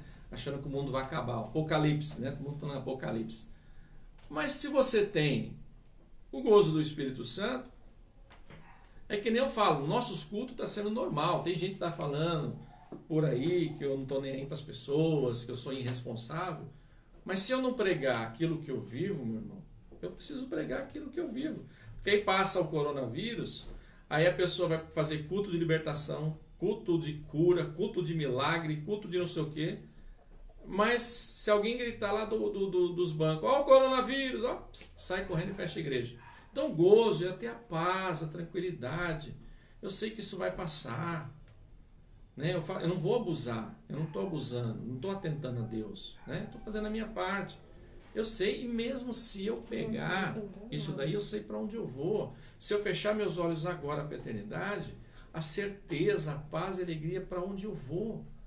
Porque Paulo falou que a morte para nós é ganho, é lucro, porque nós sabemos para onde nós vamos. Agora, quem não tem certeza para onde vai, quem não acredita nisso, aí tem que se preocupar, dormir debaixo da cama e assim por diante, falar que é um apocalipse, que o mundo está acabando, aí tudo bem. Mas o gozo do Espírito Santo é isso, está acontecendo tudo isso.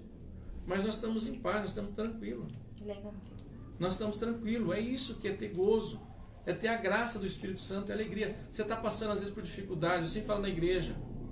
Às vezes o crente está comendo só o arroz, feijão e o ovo.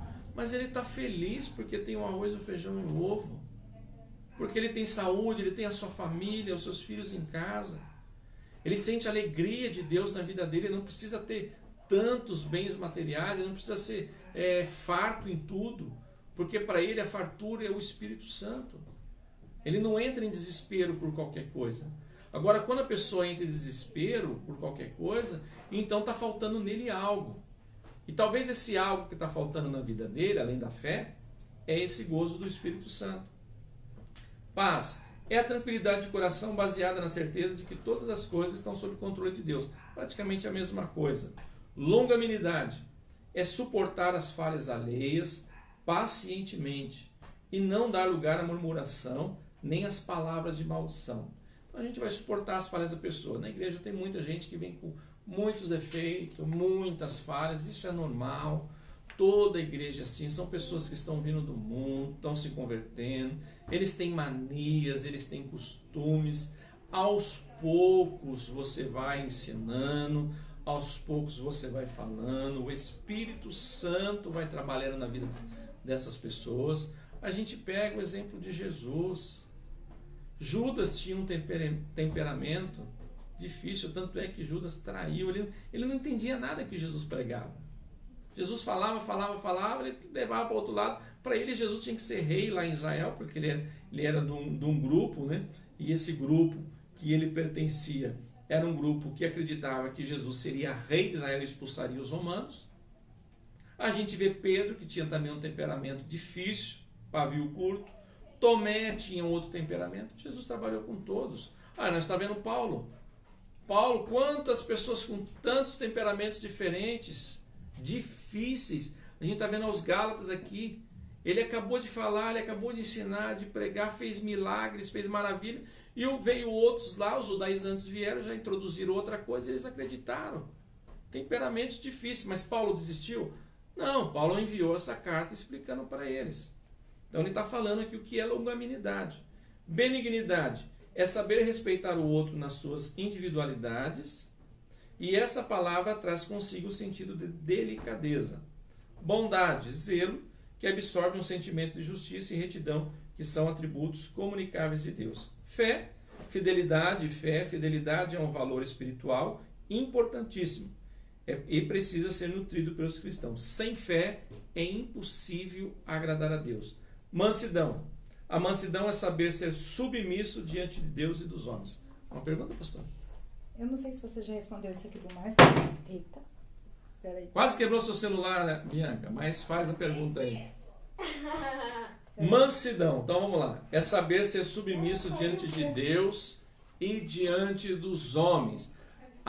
Pastor, eu sirvo a Deus, eu sou crente, sou fiel, sou dizimista, não falto culto, eu trabalho na obra de Deus, mas se o pastor me cobrar, eu já me entristeço, se o pastor falar, eu já levanto para 10, se o pastor falar isso, então ele não tem mansidão. Então como que eu vou ter mansidão com Deus se eu não tenho mansidão com o pastor, que é o homem? Deixa eu ver a pergunta aqui. Márcio? É Minha última sobre a lei, eu prometo. o de cima. Pastor, o problema dos fariseus era porque eles colocaram muito peso na lei, 10 mandamentos. Daí nem eles conseguiram cumprir. Êxodo, o sábado, que é o 4º mandamento, e em Êxodo 28, Deus havia dado ordem para o povo não trabalhar, mas os fariseus colocaram peso nesse mandamento, e sem o peso que eles colocaram, não trabalhar seria uma bênção para o povo e não uma maldição.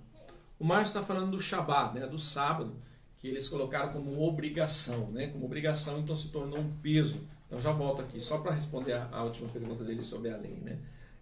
Colocaram um peso em relação a isso, uma obrigação. Na verdade, a lei era uma obrigação, Márcio. A lei você tinha que guardar mesmo. Então eles se dedicavam ao sábado somente à leitura, à oração, eles iam para a sinagoga, então onde se dedicavam 100%. Então os fariseus quiseram trazer isso para os dias atuais. Queria que o povo se dedicasse 100% em relação à leitura, à oração e estar ali na sinagoga cultuando, vamos pôr aí cultuando. É claro que Jesus, ele não veio para enfrentar isso, abolir, nem nada. Ele cumpriu a lei, ele respeitou a lei, o Shabat, o sábado. Porque na verdade o sábado seria para nós hoje como um dia de descanso. O domingo foi colocado pelos romanos, Então foi os papas que colocaram o domingo para homenagear o Deus Sol. Por isso que fala segunda-feira, Porque tinha o domingo que é o primeiro, Então domingo foi colocado para homenagear o Deus Sol, que é o mesmo Deus que os egípcios adoravam, que era o Deus Ra, Então eles fizeram isso para contradizer os mandamentos bíblicos, os mandamentos judaicos. Então o dia de descanso realmente era o sábado. O que Jesus estava querendo dizer, por mais que o sábado é um dia de descanso, mas eu não posso deixar de ajudar uma pessoa, de ajudar alguém porque é sábado, Eu não posso trabalhar, tudo bem, eu não vou trabalhar, eu vou me dedicar a Deus, mas se eu ver uma pessoa em perigo, uma pessoa precisando de ajuda, uma pessoa precisando de auxílio, eu vou auxiliar ela, porque é um ser humano, é uma vida. Então, eu não deixo de fazer a obra de Deus no sábado. Então, Jesus quis dizer isso. Tanto é que ele debateu muito com os fariseus, porque os fariseus, é como você falou, eles não cumpriam. Porque os fariseus queriam colocar isso como norma, de obedecer 100%, mas ele falou, quem de vós? Se cair, vão pôr aí um jumento, se cair um camelo, se cair uma ovelha dentro de um poço, não vai lá para retirar, não vai para salvar. Por quê? Porque uma ovelha gera lucro, um jumento gera lucro, então o lucro dele estava sendo perdido. Então ele ia fazer de tudo para tirar do poço, tirar do buraco, porque é lucro. Então ele está pensando no lucro dele no sábado. Ele tinha que deixar morrer. Mas eu estou tendo perca, eu estou perdendo. É sábado, perder, perdeu. Então, quer dizer, para se preocupar com o material, eles se preocupavam, mas o povo eles queriam que não cumprisse. Alguma pergunta, pastor? Não. Não? Eu espero que... Já estou finalizando. Então, falei mansidão, temperança. Finalizando o capítulo 5, do livro de Gálatas. Irmãos, é que lá na igreja eu falei que ia dar o estudo como se fosse lá na igreja, 2 horas, O capítulo 6, a lei da semeadura, para nós encerrarmos, Então, eu vou estar falando para vocês a lei da semeadura. Paulo estava querendo dizer, tudo aquilo que você plantar, você vai colher. Você plantou contenda, você vai colher contenda. Você plantou amor, você vai colher amor. Você plantou na obra do Senhor material para que a obra seja abençoada, Deus vai prosperar a sua vida material. Você está plantando na obra do Senhor, ajudar o seu próximo, o dia que você precisar, alguém também vai te ajudar, alguém vai te auxiliar. Plante bênçãos na sua vida e não maldição. Carta de Paulo à igreja dos Gálatas foi para resolver essa confusão dos judaizantes em relação a implantar a lei. Nós vamos ver mais para frente, eles ainda vão insistir um pouco em relação a isso. Eu vou querer agradecer a todos, ao presbítero Márcio, que esteve ali fazendo suas perguntas. Deus abençoe sua vida, presbítero, a minha filha Bianca, a minha esposa a pastora Eliana, o Ademar, também ali da igreja, Deus abençoe o Ademar, a Joenilva, lá de Tuporanga, Deus abençoe você, ao Gilmar, a Rafa também, Deus abençoe a sua Rafa. Eu vi aqui que está faltando muitos irmãos que fazem o curso, que não estão ao vivo. Eu pedi para que todos os irmãos que estivessem fazendo o curso estivessem nessa live, Infelizmente, nem todo mundo é submisso, né, ao pastor, né? É triste dizer isso, né? Aproveitar a quarentena para ficar de boa. Irmãos, vamos aprender a palavra de Deus. Nós estamos vivenciando os últimos dias e o que nós puder absorver da palavra de Deus na nossa vida para que nós não venhamos errar, porque Jesus falou: erreis porque não conheceis a Escritura. Deus abençoe a todos que estiveram junto comigo, tiveram paciência. Olha, é um dom, tá vendo? Vocês aprenderam que paciência é um dom, né? De estar me ouvindo. Desculpe de passar todo esse tempo, mas é que eu falei que eu ia fazer o vídeo de 2 horas. A Madalena, né? A Madalena, a Graça, então. Pode, tem que pôr pra mim. Casa, tá vendo? Ó, falei, ó, tá vendo? Dei bronca, agora tá aparecendo o povo aí, né? O Fábio, a Simone. Deus abençoe a vida de você, Fábio, a Simone. É que eu falei que tem que aparecer lá para mim ver quem que tá, né? Então, Fábio, a Simone, Deus abençoe vocês. A Rafa, eu já falei. O João Carlos, cooperador João Carlos, a Marlene também está assistindo. Deus abençoe a vida de vocês. Que eu falei, todos que eu vi aqui, e eu vou dar os parabéns, né? Então tem que ver. A Madalena, então, diaconisa Madalena. Deus abençoe a sua vida. Domingo nós estamos com o nosso culto às 19h30. Mais alguém? Grazi, o Nilson está assistindo, Grazi? O Nilson está aí do seu lado ou não? Fala a verdade, hein? Oi? Fala que você vai descontar da prova dele. Eu vou descontar na prova, hein? Eu vou descontar a prova. Mas assim, Deus abençoe vocês, todos que tiveram paciência. Estou brincando, né? A gente não pode ser tão rígido assim, né? Mas é claro, eu preferia que todos estivessem ouvindo, porque isso aí faz parte da matéria, né? Isso é matéria que a gente vai pôr. Você não está assistindo agora, de repente você assiste depois. Mas Deus abençoe a todos, obrigado. Desculpa, no começo o celular caiu. Eu sei que isso aí vai virar meme na nossa igreja, porque eu conheço a Grazi, né? Então eu sei que isso aí vai virar meme. Se ela viu, tomara que ela nem viu o começo, né? Mas Deus abençoe a todos. Quero chamar o meu filho Caio, que sempre me auxilia e me ajuda. Clica para mim fazendo um favor no concluir aí no Facebook. Um Shalom Adonai Lehor Tonir. Paz do Senhor a todos o fez. Fiquem com Deus.